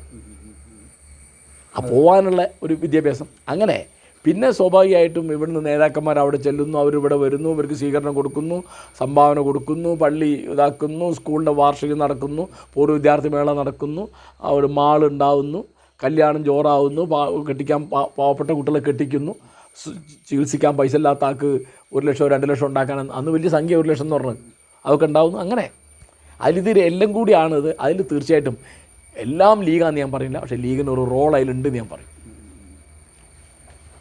അതിൽ കാലിക്കറ്റ് യൂണിവേഴ്സിറ്റി വലിയ പങ്ക് വഹിച്ചിട്ടുണ്ട്. അവിടെ ഇപ്പോൾ എല്ലാവരും പഠിച്ചിട്ടല്ല, അതൊരു അവയർനെസ് ഉണ്ടാക്കുമല്ലോ, ഒരു ധാരണ ഉണ്ടാക്കും. വിദ്യാഭ്യാസം വലിയൊരു കാര്യമാണ്. അതാണ് CH ഉണ്ടാക്കിയ എന്താ വെച്ചാൽ എല്ലാവരും പഠിപ്പിക്കില്ല. വിദ്യാഭ്യാസം എന്ന് പറയുന്നത് വലിയൊരു കാര്യമാണ്. CH വലിയ വിദ്യാഭ്യാസമുള്ള ആളല്ല, പ്രീ യൂണിവേഴ്സിറ്റിയിൽ പഠിച്ചിട്ടുള്ളൂ. CH സാമൂഹ്യ കോളേജിലാണ് പഠിച്ചിരുന്നത്. അപ്പോൾ പക്ഷേ അദ്ദേഹത്തിന് അതിൻ്റെ പ്രാധാന്യം അറിയായിരുന്നു. അതിൻ്റെ പ്രാധാന്യം ഈ പൊതുവേ മലബാറുകാരെയും വിശേഷിച്ച് മുസ്ലിങ്ങളെയും ബോധ്യപ്പെടുത്തിയത് CH ആണ്.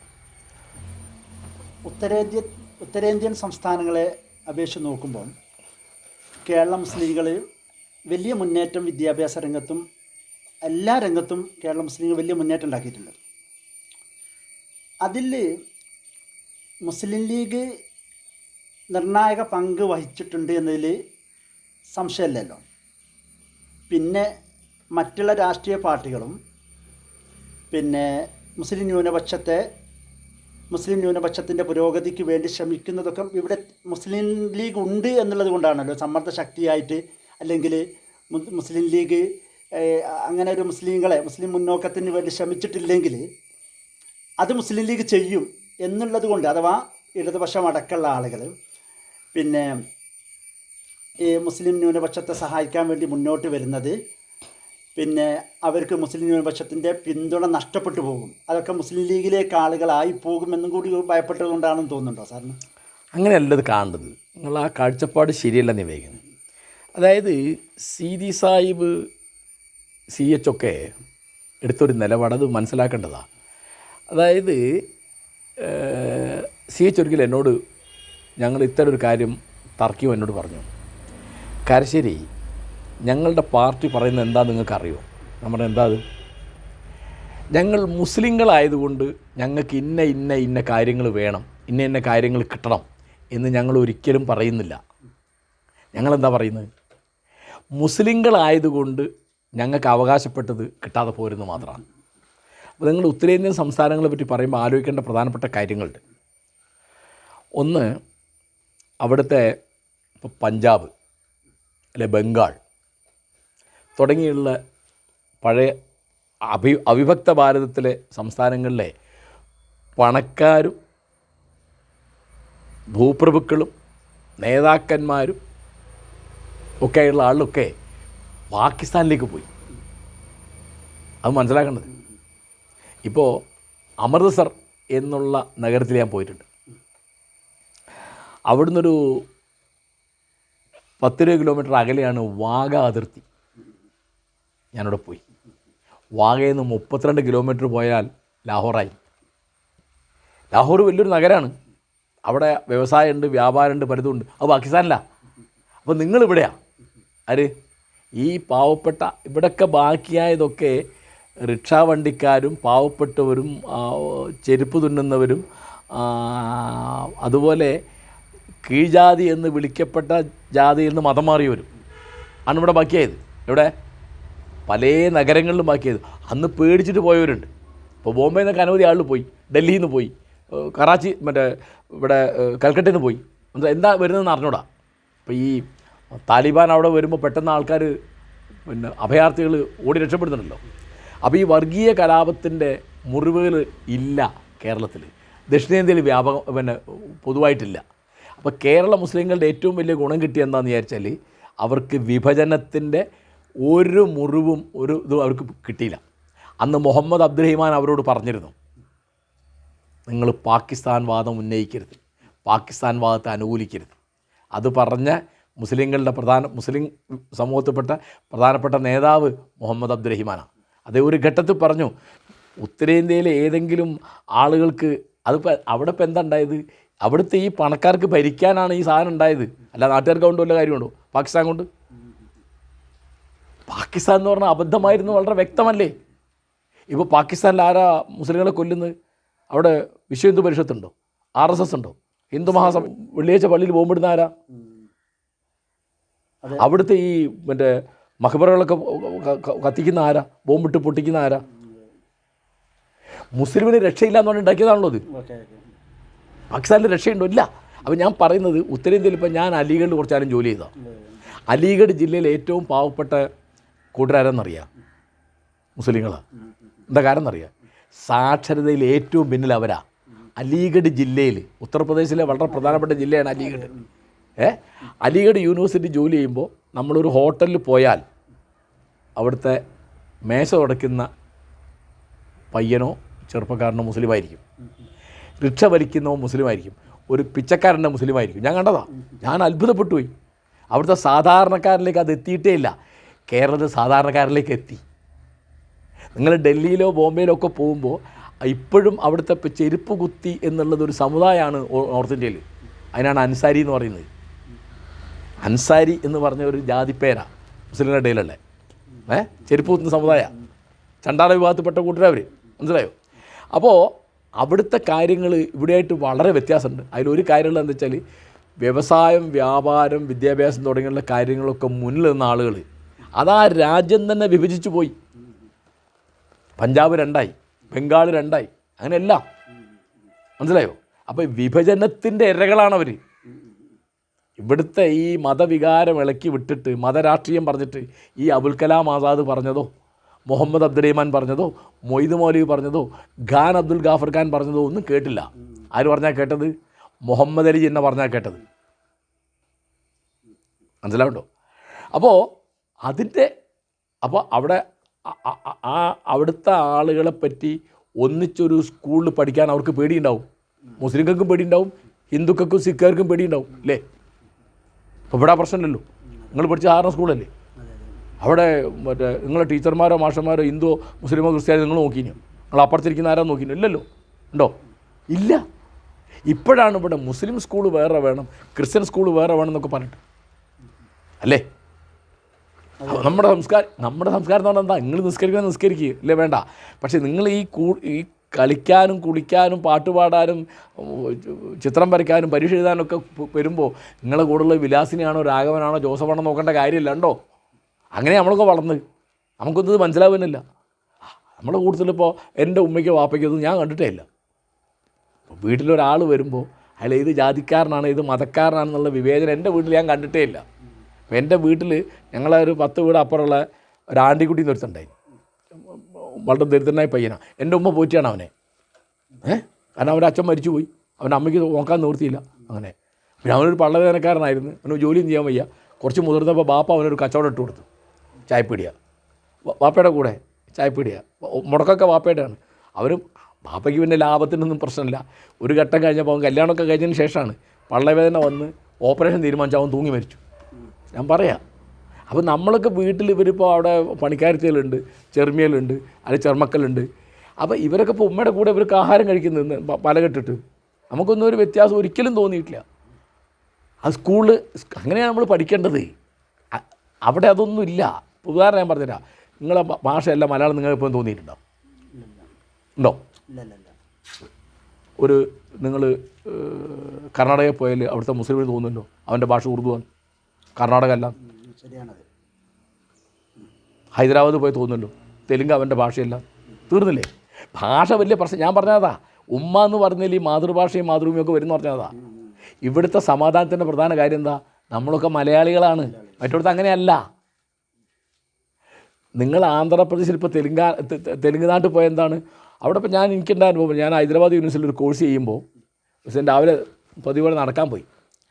വഴിയിലൊരു ചെറുപ്പക്കാരനെ കണ്ട്, അയാളെ കണ്ട് പരിചയപ്പെട്ടപ്പോൾ അയാൾ യൂണിവേഴ്സിറ്റിയിലേക്കാന്ന് പറഞ്ഞ് നടന്നു. അപ്പോൾ അയാളുടെ പേര് അക്ബർ എന്നാണ്.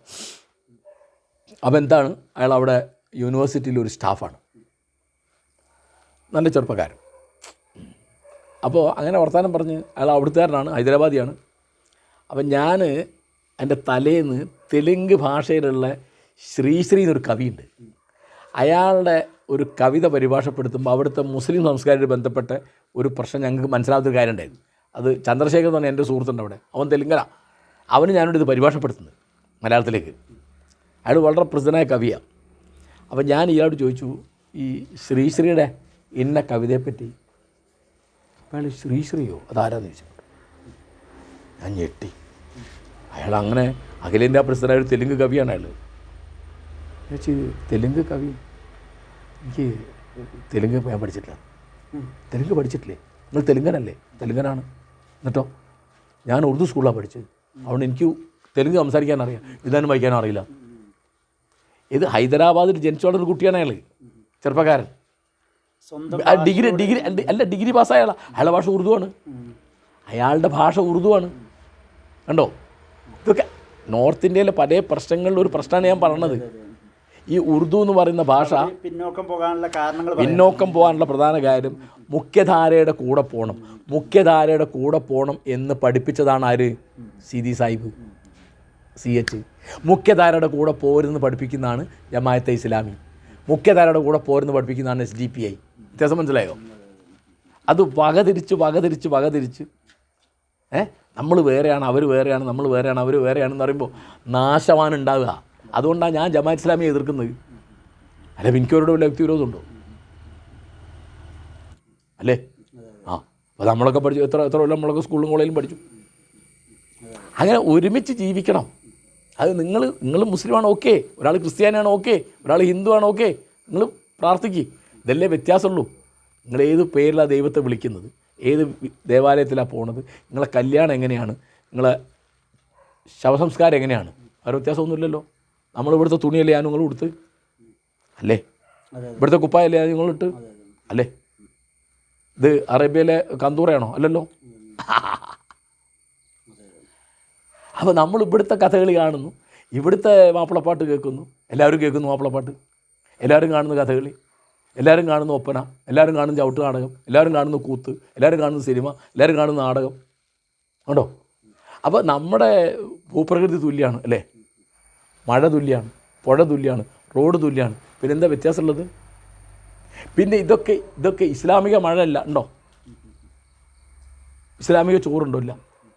നമ്മൾ തുണി ഉടുക്കുന്നു, നമ്മളിവിടുത്തെ ചോറ് തിന്നുന്നു, നമ്മളിവിടുത്തെ തൈര് കഴിക്കുന്നു. ഇതൊക്കെ റസൂലിൻ്റെ കാലത്ത് ആടെ പിന്നെ തൈരുണ്ടായിരുന്നു നോക്കുന്നുണ്ടാരെങ്കിലും.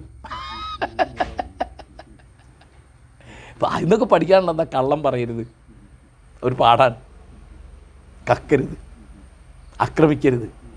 ഇതൊക്കെയാണ് മൂല്യം എന്ന് പറഞ്ഞത്. അല്ലാതെ ഈ വേഷമാണോ മൂല്യം എന്ന് പറയുന്നത്?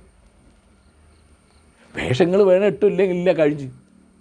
അപ്പോൾ ഇത് അങ്ങനെയല്ല. ഞങ്ങൾ വേറെയാണ്, നിങ്ങൾ വേറെയാണ്, നിങ്ങളുണ്ട്, നമ്മളില്ല. നമ്മൾ എന്നൊരു സാധനം വേണം, അപ്പോഴേ പുരോഗതി ഉണ്ടാവുള്ളൂ. കേരളത്തിലുണ്ടായ ഏറ്റവും വലിയ കാര്യം കേരളത്തിൽ മുസ്ലിങ്ങൾക്ക് പ്രത്യേകം ഭാഷ ഉണ്ടായിരുന്നില്ല എന്നുള്ള അടിവരയിട്ട് മനസ്സിലാക്കേണ്ട കാര്യം അത്. കാരണം ബഷീർ എഴുതുമ്പോൾ അത് എല്ലാ മലയാളികളുടെയും കഥയാണ്, അല്ലേ? എഴുത്തച്ഛൻ എഴുതുമ്പോൾ എല്ലാ മലയാളികൾക്കുള്ള കവിതയാണത്. ആശാൻ എഴുതുമ്പോൾ. അല്ലാതെ ഇവിടെ ഉറുദു ഉണ്ടായിരുന്നെങ്കിൽ ഇത് വളരെ വിഭജിതമായി പോവുകയാണ്. ഇപ്പം നോർത്ത് ഇന്ത്യയിലെ സ്ഥിതി അതല്ലേ. അവർക്ക് ഇക്ബാലിനെ അറിയാം, ടാഗോറിനെ അറിയില്ല. ടാഗോറിനെ അറിയുന്നതൊക്കെ ഇക്ബാലിനെ അറിയില്ല, ഇക്ബാലിനെ അറിയില്ല, ടാഗോറിനെ അറിയില്ല. ആർക്കും അറിയില്ല എന്നല്ല ഞാൻ പറഞ്ഞു, വ്യാപകമായിട്ട്. ഇപ്പം നമുക്കിപ്പോൾ എഴുത്തച്ഛൻ നമ്മുടെ കവിയല്ല നേരം വിചാരിക്കുന്നുണ്ടോ? അല്ലെ ആശാൻ? നമ്മൾ മലയാളത്തിൽ സ്കൂളിൽ പഠിച്ചാൽ അങ്ങനെയാണ്. ഞാൻ പറഞ്ഞ പോയിന്റ് മനസ്സിലായി. അപ്പം അങ്ങനെയൊക്കെ പല ചരിത്രത്തിൻ്റെയും സംസ്കാരത്തിൻ്റെയും ഭാഷയുടെയും പല പ്രശ്നങ്ങളിൽ ഉൾച്ചേർന്നിരിപ്പുണ്ട് എന്ന് മനസ്സിലാക്കണം ഞാൻ പറഞ്ഞു. ഉത്തരേന്ത്യൻ മുസ്ലിങ്ങൾ പിന്നോക്കം പോകാനുള്ള ഏറ്റവും പ്രധാനപ്പെട്ട കാരണം ഈ വിഭജനമാണ്. കാരണം അവരാളുകൾ വിശ്വസിക്കില്ല, അവർ മറ്റവരും വിശ്വസിക്കില്ല. കാരണം നിങ്ങളുടെ ബാപ്പയെ വെട്ടിക്കൊന്ന് നിങ്ങളെങ്ങനെ വിശ്വസിക്കും? നിങ്ങളുടെ അച്ഛനെ തീയിട്ട് കൊന്നവൻ നിങ്ങളെങ്ങനെ വിശ്വസിക്കും? നിങ്ങളുടെ പെങ്ങളെ ബലാത്സംഗം ചെയ്തവൻ എങ്ങനെ വിശ്വസിക്കും? എന്തൊക്കെയാണ് നടന്നതെന്ന്. ആ വിഭജന കാലത്ത് ചുരുങ്ങിയത് 2 ലക്ഷം ആൾ മരിച്ചു, കൂടിയത് 20 ലക്ഷം എന്നാണ് കണക്ക്. 20 ലക്ഷം മരിച്ചത് അഭയാർത്ഥികളായത്. പിന്നെ വേറെ എന്തിപ്പം ഉണ്ടായത്? എന്തിനായിരുന്നത്? ആരെന്ത് നേടി? ഈ കുറേ ആളുകൾ രാജ്യം ഭരിച്ചു എന്നല്ലാതെ പ്രധാനമന്ത്രിമാരായി, മുഖ്യമന്ത്രിമാരായി, അംബാസഡർമാരായി, ഗവർണർമാരായി. നാട്ടുകാർക്ക് എന്താ കിട്ടിയത്? കറാച്ചിയിലോ റാവൽപിണ്ടിയിലോ ഇസ്ലാമാബാദിലോ ലാഹോറിലോ ഉള്ള ഒരു സാധാരണ മുസ്ലിമിൻ്റെ സ്ഥിതി എന്താ? അത് തന്നെയല്ലേ അമൃത്സറിലെ ഒരു സാധാരണ സർദാരിൻ്റെ സ്ഥിതി? എന്താ തമ്മിൽ വ്യത്യാസം? അത് സാദത്ത് ഹസൻ മൺടോ എന്ന് പറഞ്ഞൊരു എഴുത്തുകാരുണ്ട്. സാദത്ത് ഹസൻ മൺടോ, പഞ്ചാബിയാണ്, ഉറുദുവിലാണ് എഴുതുക. വലിയ എഴുത്തുകാരനാണ്. വിഭജനം കഴിഞ്ഞ് ഒരു കൊല്ലം ആകുമ്പോഴേക്ക് പാകിസ്ഥാനിലേക്ക് പോയി. ചെറുപ്പത്തിൽ മരിച്ചുപോയി. 52 വയസ്സാകുമ്പോൾ മരിച്ചുപോയി. ഒന്നാന്തരമായിട്ട് എഴുതിയിട്ടുണ്ട് കഥകൾ. ചിലതൊക്കെ ഞാൻ പരിഭാഷപ്പെടുത്തി ഇംഗ്ലീഷിൽ നിന്ന്. വിഭജനത്തിൻ്റെ ഈ തരത്തിലുള്ള മുറിവുകൾ സിഖുകാരും മുസ്ലിങ്ങളും തമ്മിൽ എന്താ ചെയ്തത്, സിഖുകാരും ഹിന്ദുക്കളും മുസ്ലിങ്ങളും തമ്മിൽ എന്താ ചെയ്തതെന്ന് പറഞ്ഞിട്ട്. മക്കയിലേക്കുള്ള പാത, അതുപോലെ തന്നെ തിരുമൊഴി, തിരുവരുൾ എന്നീ ഗ്രന്ഥങ്ങളൊക്കെ ഒന്ന് ഖുർആനുമായിട്ട് ബന്ധപ്പെട്ട്, മറ്റൊന്ന് പ്രവാചക ഹദീസുമായി ബന്ധപ്പെട്ടൊക്കെ ഗ്രന്ഥങ്ങൾ രചിച്ചിട്ടുണ്ട്. അപ്പം സാറെക്കുറിച്ച് പൊതുവെ പല ആളുകളും സാറൊരു മുസ്ലിം മത വിശ്വാസിയാണോ എന്നൊക്കെ സംശയിക്കുന്നവരുണ്ട്. പക്ഷേ ഞാൻ മനസ്സിലാക്കുന്നത് സാറ് പള്ളിയിൽ പോകുന്നുണ്ടോ ഇല്ലയോ എന്നൊന്നല്ല, സാറ് മനസ്സിൽ വിശ്വാസം പൂർണ്ണമായിട്ടും ഉണ്ട് എന്നാണ് ഞാൻ വിശ്വസിക്കുന്നത്. അത് തെറ്റുണ്ടെന്ന് തോന്നുന്നുണ്ടോ? അല്ല, അതിപ്പോൾ അതിൻ്റെ പ്രശ്നം എന്താ വെച്ചാൽ, ഒന്ന് ഇസ്ലാം എന്ന് പേരായിട്ടൊരു മതമുണ്ട്, ഇസ്ലാം എന്ന് പേരായിട്ടൊരു സംസ്കാരമുണ്ട്. ഈ സംസ്കാരത്തിൽ എനിക്ക് താല്പര്യമുണ്ട്. ഞാൻ എന്നെ കൊണ്ട് കഴിയുമ്പോൾ സക്കാത്ത് കൊടുക്കും. അതിപ്പോൾ ഏത് മനുഷ്യൻ ചെയ്യേണ്ടെന്നുള്ള അഭിപ്രായം. അത് സക്കാത്തിൻ്റെ കണക്കിലൊന്നുമല്ല, അത് 2.5% കണക്കാക്കിയിട്ടൊന്നുമല്ല. ഞാനൊന്നും ചെയ്യില്ല. ഞാൻ അർഹിക്കുന്ന ഒരാളാന്ന് തോന്നി. അല്ലെങ്കിൽ ഇപ്പോൾ ഞാനിപ്പോൾ നിങ്ങളോട് പറയാണ്, ഇവിടെ ഒരു എനിക്ക് കണ്ടിട്ട് മനസ്സിലായില്ല, മറ്റേ എന്താണ് മാസ്ക് ഒക്കെ ഇട്ട് ഒരു സ്ത്രീ വന്നു, ഒറ്റയ്ക്കാണ്. അപ്പോൾ അവരോട് മുറ്റത്ത് നിൽക്കുകയാണ്. അപ്പോൾ ബെല്ലടിച്ചു. ഞാൻ വന്ന് എന്താണെന്ന് ചോദിച്ചു. അപ്പോൾ അവർ പറഞ്ഞു, ഞാൻ മാഷൊന്ന് കാണാൻ വന്നതെന്ന് പറഞ്ഞു. അപ്പോൾ എന്നെ അറിയുന്ന ആളാന്ന് തോന്നി. എനിക്ക് മാസ്ക് മാറ്റ് ആരാന്ന് എനിക്കറിയില്ല. അപ്പോൾ ഞാൻ ആരാന്ന് ചോദിച്ചില്ല, എനിക്കറിയില്ലത്. ഞാൻ ചോദിച്ചു എന്തായത് കാര്യം ചോദിച്ചു. പറഞ്ഞ് അവരുടെ മകള് പഠിക്കുന്നുണ്ട്, അപ്പോൾ അവർക്ക് കുട്ടിക്ക് സ്മാർട്ട് ഫോൺ വാങ്ങണം, അത് 10,000 ഉറുപ്പികയാവും. അപ്പോൾ അവരുടെ അടുത്ത് പൈസയില്ല. അപ്പോൾ മാഷ് എന്തെങ്കിലും സഹായിക്കണം എന്ന് പറഞ്ഞു. അപ്പോൾ എനിക്കിത് ആരാന്ന് അറിയില്ല, പൈസ കൊടുക്കണ്ടേ. അപ്പം ഞാൻ പോയി എൻ്റെ ഇവിടെ ഭാര്യയെ വിളിച്ചു. അപ്പോൾ മോള് പോയി അവളോട് ചോദിച്ചു, എൻ്റെ അടുത്ത് ഒരു 1000 ഉറുപ്പിക ചില്ലറ ഉണ്ടോയെന്ന് ചോദിച്ചു. ഇല്ല, എന്തിനാന്ന് ചോദിച്ചു. ഞാൻ പറഞ്ഞൊരു സ്ത്രീ വന്നിട്ടുണ്ട്, കുട്ടിക്ക് ഫോൺ വാങ്ങുമെന്ന് പറഞ്ഞു. എൻ്റെ അടുത്ത് 2000 ഉള്ളൂ, 1000 കൊടുക്കാൻ ഞാൻ അറിയാത്ത ആളാണ്. അപ്പോൾ അവളോട് എൻ്റെ അടുത്ത് 1000 ഉറുപ്പിയൊന്നും ഇല്ല, ഞാൻ എടുത്ത പൈസ ഇല്ലയെന്ന് പറഞ്ഞു. അങ്ങനെ ഞാൻ ഇവിടെ നിന്ന് അവർക്ക് 2000 ഉറുപ്പിക എടുത്ത് അവർ പോയി. അവർ പോകുമ്പോൾ ഭാര്യ മോൾ നോക്കിയിട്ട് ഇവരെ കണ്ടവൾ ഓടി വന്ന് എന്നോട് പറഞ്ഞ് അവൾ തട്ടിപ്പാരത്തിയാണ്. എന്താ അവൾ ഇന്നാൾ ഇവിടെ വന്നിട്ട് വേറെ എന്തോ കാരണം പറഞ്ഞ് എന്നോട് പൈസ വാങ്ങിയിരുന്നു, പൈസ കൊടുക്കേണ്ടിയിരുന്നില്ലെന്ന്. അപ്പം എൻ്റെ മറ്റേ ശബ്ദം അവൾക്ക് അറിയില്ലല്ലോ. അതെ അതെ, ഉമ്മാനെ മറവ് ചെയ്ത ദിവസത്തുള്ള ശബ്ദം. പിന്നെ തട്ടിപ്പാണെങ്കിൽ നമുക്കറിയില്ല, നമുക്കതറിയില്ല. തട്ടിപ്പാട് ശരി, നമ്മളോട് ചോദിച്ചൊരു കുട്ടിക്ക് പഠിക്കാൻ സ്മാർട്ട് ഫോൺ വാങ്ങാൻ ഒരു 10,000 ഉറുപ്പിക എന്ന് പറഞ്ഞാൽ ഒരു 2000 ഉറുപ്പിക കൊടുക്കേണ്ട എൻ്റെ ഉത്തരവാദിത്തമാണ്, അത്രയേ ഉള്ളൂ. ഇതാണ് ഈ മതം എന്ന് പറഞ്ഞത്. അതിൻ്റെ ഭാഗമാണ് ഈ പറഞ്ഞ മൊഹിദ്ദീൻ മാല, ഈ മോയിൻകുട്ടി വൈദ്യർ, ഈ ബിരിയാണി, അങ്ങനെ അതിൻ്റെ വേഷം, സ്വീകരണം, സൽക്കാരം, അങ്ങനെ ആ സംസ്കാരമുണ്ട്. ആ സംസ്കാരത്തിൽ എനിക്ക് നല്ല താല്പര്യമാണ്. കാരണം ഞാൻ അതിൽ ജനിച്ചു വളർന്ന ആളാണ്. എൻ്റെ അഭിരുചികൾ അങ്ങനെയാണ്. ഞാനിപ്പോൾ 10-15 കൊല്ലമായിട്ട് ഞാൻ വെജിറ്റേറിയനാണ്, സസ്യാഹാരം മാത്രമേ കഴിക്കുള്ളൂ. ഇറച്ചി മീൻ മുട്ടൊന്നും ഞാൻ കഴിക്കില്ല. മറ്റവർ കഴിക്കുന്നത് തെറ്റാന്നുള്ളത് എൻ്റെ ഭക്ഷണത്തിൻ്റെ അളവ് കുറയ്ക്കാൻ വേണ്ടി ചെയ്യുന്നതാണത്. അപ്പോൾ നിങ്ങൾക്ക് തോന്നുന്നത് ഇയാൾ മൊഹിദ്ദീൻ മാല എങ്ങനെ ആവർത്തിച്ച് വായിക്കുന്ന ഒരാൾക്ക് മതവിശ്വാസം ഇല്ലാതിരിക്കുമെന്ന് നിങ്ങൾ ആലോചിക്കണത്. അല്ലെങ്കിൽ ബാങ്ക് കൊടുക്കുന്നതിനെ പറ്റി, അല്ലെ ഖിറാഅത്തിനെ പറ്റി, ഒരു ഹാഫിളിനെ പറ്റി, അല്ലെങ്കിൽ നഫീസത്ത് മാലയെ പറ്റി, അല്ലെ ഷെയ്ഖ് മുഹീദ്ദീൻ അബ്ദുൽ ഖാദർ ജീലാനിയെ പറ്റി, അല്ലെങ്കിൽ ഉമർ ഖത്താബിനെ പറ്റി. ഒന്നാൾ ഞാൻ അവിടെ ഫാറൂഖിൽ ഒരു വിഷയം സംസാരിക്കാൻ വിളിച്ചെന്നെ. വിളിച്ചപ്പോൾ അവരെന്തൊരു വിഷയം പറഞ്ഞു. അപ്പോൾ അവർ പറഞ്ഞ് ഉമർ ഫാറൂഖ് പ്രഭാഷണ പരമ്പരയാണിത്. അപ്പോൾ ഞാൻ പറഞ്ഞു, ഞാൻ ഉമർ ഫാറൂഖിനെ പറ്റി സംസാരിക്കാമായിരുന്നല്ലോ, നിങ്ങൾ പറഞ്ഞാൽ മതിയായിരുന്നല്ലോ. എന്നിട്ട് തന്നെ ഞാൻ 10 മിനിറ്റ് ഉമർ ഫാറൂഖിനെ സംസാരിച്ചു. ഉമർ ഫാറൂഖിനെ പറ്റി ഒരു മണിക്കൂർ സംസാരിക്കാൻ എനിക്കൊരു ബുദ്ധിമുട്ടുമില്ല. കാരണം ഞാൻ എത്രയോ കാലം വായിച്ചിട്ടുണ്ട്, ഇപ്പോഴും വായിക്കുന്നുണ്ട്. അപ്പോൾ എനിക്ക് ഹിസ്റ്ററി താല്പര്യമുണ്ട്. ഇപ്പോൾ ഞാൻ ലീഗിൻ്റെ വിമർശകനാണ്. അവർ വിമർശിക്കുമ്പോൾ അവരൊക്കെ പറയും, മാഷക്ക് ലീഗിൻ്റെ ചരിത്രം അറിയാം, അത് ഞങ്ങൾക്ക് അറിയാമെന്ന് പറയും. ചരിത്ര താല്പര്യം കൊണ്ടാണ്, മനസ്സിലായോ? അപ്പോൾ ഈ സിദി സാഹിബിനെ പറ്റിയോ CH പറ്റിയുള്ള താല്പര്യം അത് ചരിത്ര താല്പര്യമാണ്, മനസ്സിലായി? അപ്പോൾ ഈ സംസ്കാരത്തിൻ്റെ ഭാഗമാണ് ചരിത്രം, അതിൻ്റെ ഭാഗമാണ് കല. അതുപോലെ അത്തരത്തിലുള്ള കാര്യങ്ങൾ. അപ്പോൾ അത് മതത്തിൻ്റെ ഭാഗമായിട്ട് മൊഹീദ്ദീന്മാർ എടുക്കാൻ പാടില്ല എന്ന് പറഞ്ഞാൽ എത്ര ലക്ഷം ആൾ ഈ നാട്ടിലുണ്ട്. ഇപ്പം മുജാഹിദോ ജമാഅത്തോ അംഗീകരിക്കുമല്ലോ, അംഗീകരിക്കും? അവർ മൊയ്തീന്മാർ അംഗീകരിക്കുന്നില്ല. അല്ല, അവർ പറഞ്ഞത് അത് പിന്നെ അന്ധവിശ്വാസം പ്രചരിപ്പിക്കാനാണ്. ഞാൻ പറഞ്ഞു, നിങ്ങൾ അന്ധവിശ്വാസം നിങ്ങൾ എടുക്കണ്ട. അപ്പോൾ എനിക്ക് വല്ല അന്ധവിശ്വാസം ഉണ്ടോ? ഞാൻ മൊയ്തീന്മാരെ വായിക്കണ്ടല്ലോ, അറിയാം. മറ്റേ ഇതിൻ്റെ എന്താണ് ഷറഫുലനാം അതൊക്കെ ഒരിക്കൽ ഞാനിങ്ങനെ എവിടെയെന്ന് എനിക്ക് ഓർമ്മയില്ല. ഓസ്ട്രേലിയയിൽ ഒരു പള്ളിയിലച്ചൻ, വളരെ വളരെ പണ്ഡിതനായ ഒരാൾ, അദ്ദേഹം സിറിയക്ക് മലയാളം വർക്ക് ചെയ്യുന്ന ആളാണ്. അപ്പം ഞാൻ അറബി മലയാളം വർക്ക് ചെയ്യുന്ന ആളാണ്. അപ്പോൾ അദ്ദേഹത്തിന് താല്പര്യമായി. അപ്പോൾ അദ്ദേഹം അതിലെ ഒരു പാട്ട് പാടി. അപ്പോൾ ഞാൻ ഉദാഹരണം പറയാം. പാട്ട് പാടിയപ്പോൾ എന്നോട് ചോദിച്ച്, മാപ്പിളപ്പാട്ടിൽ എൻ്റെ താളം ഒക്കെ എങ്ങനെയാണ്? അപ്പോൾ ഞാൻ പറഞ്ഞ അതിൽ അറബി താളത്തിൻ്റെ സ്വാധീനമുണ്ടെന്ന് പറഞ്ഞു. അപ്പോൾ അയാൾ ചോദിച്ച്, മാഷൊരു ഉദാഹരണം പറയുമെന്ന് വെച്ച്. ഞാൻ പറഞ്ഞ ഉദാഹരണം പറഞ്ഞാൽ പറ്റുമല്ലോ, അത് പാടണം. അച്ഛൻ നല്ല ശബ്ദമാണ്. അപ്പോൾ അച്ഛൻ്റെ മുമ്പ് എനിക്ക് പാടാൻ നാണക്കേടുണ്ട്. പക്ഷേ ഞാൻ അച്ഛനെ മനസ്സിലാക്കാൻ വേണ്ടി ഞാൻ പറയാമെന്നാണ്.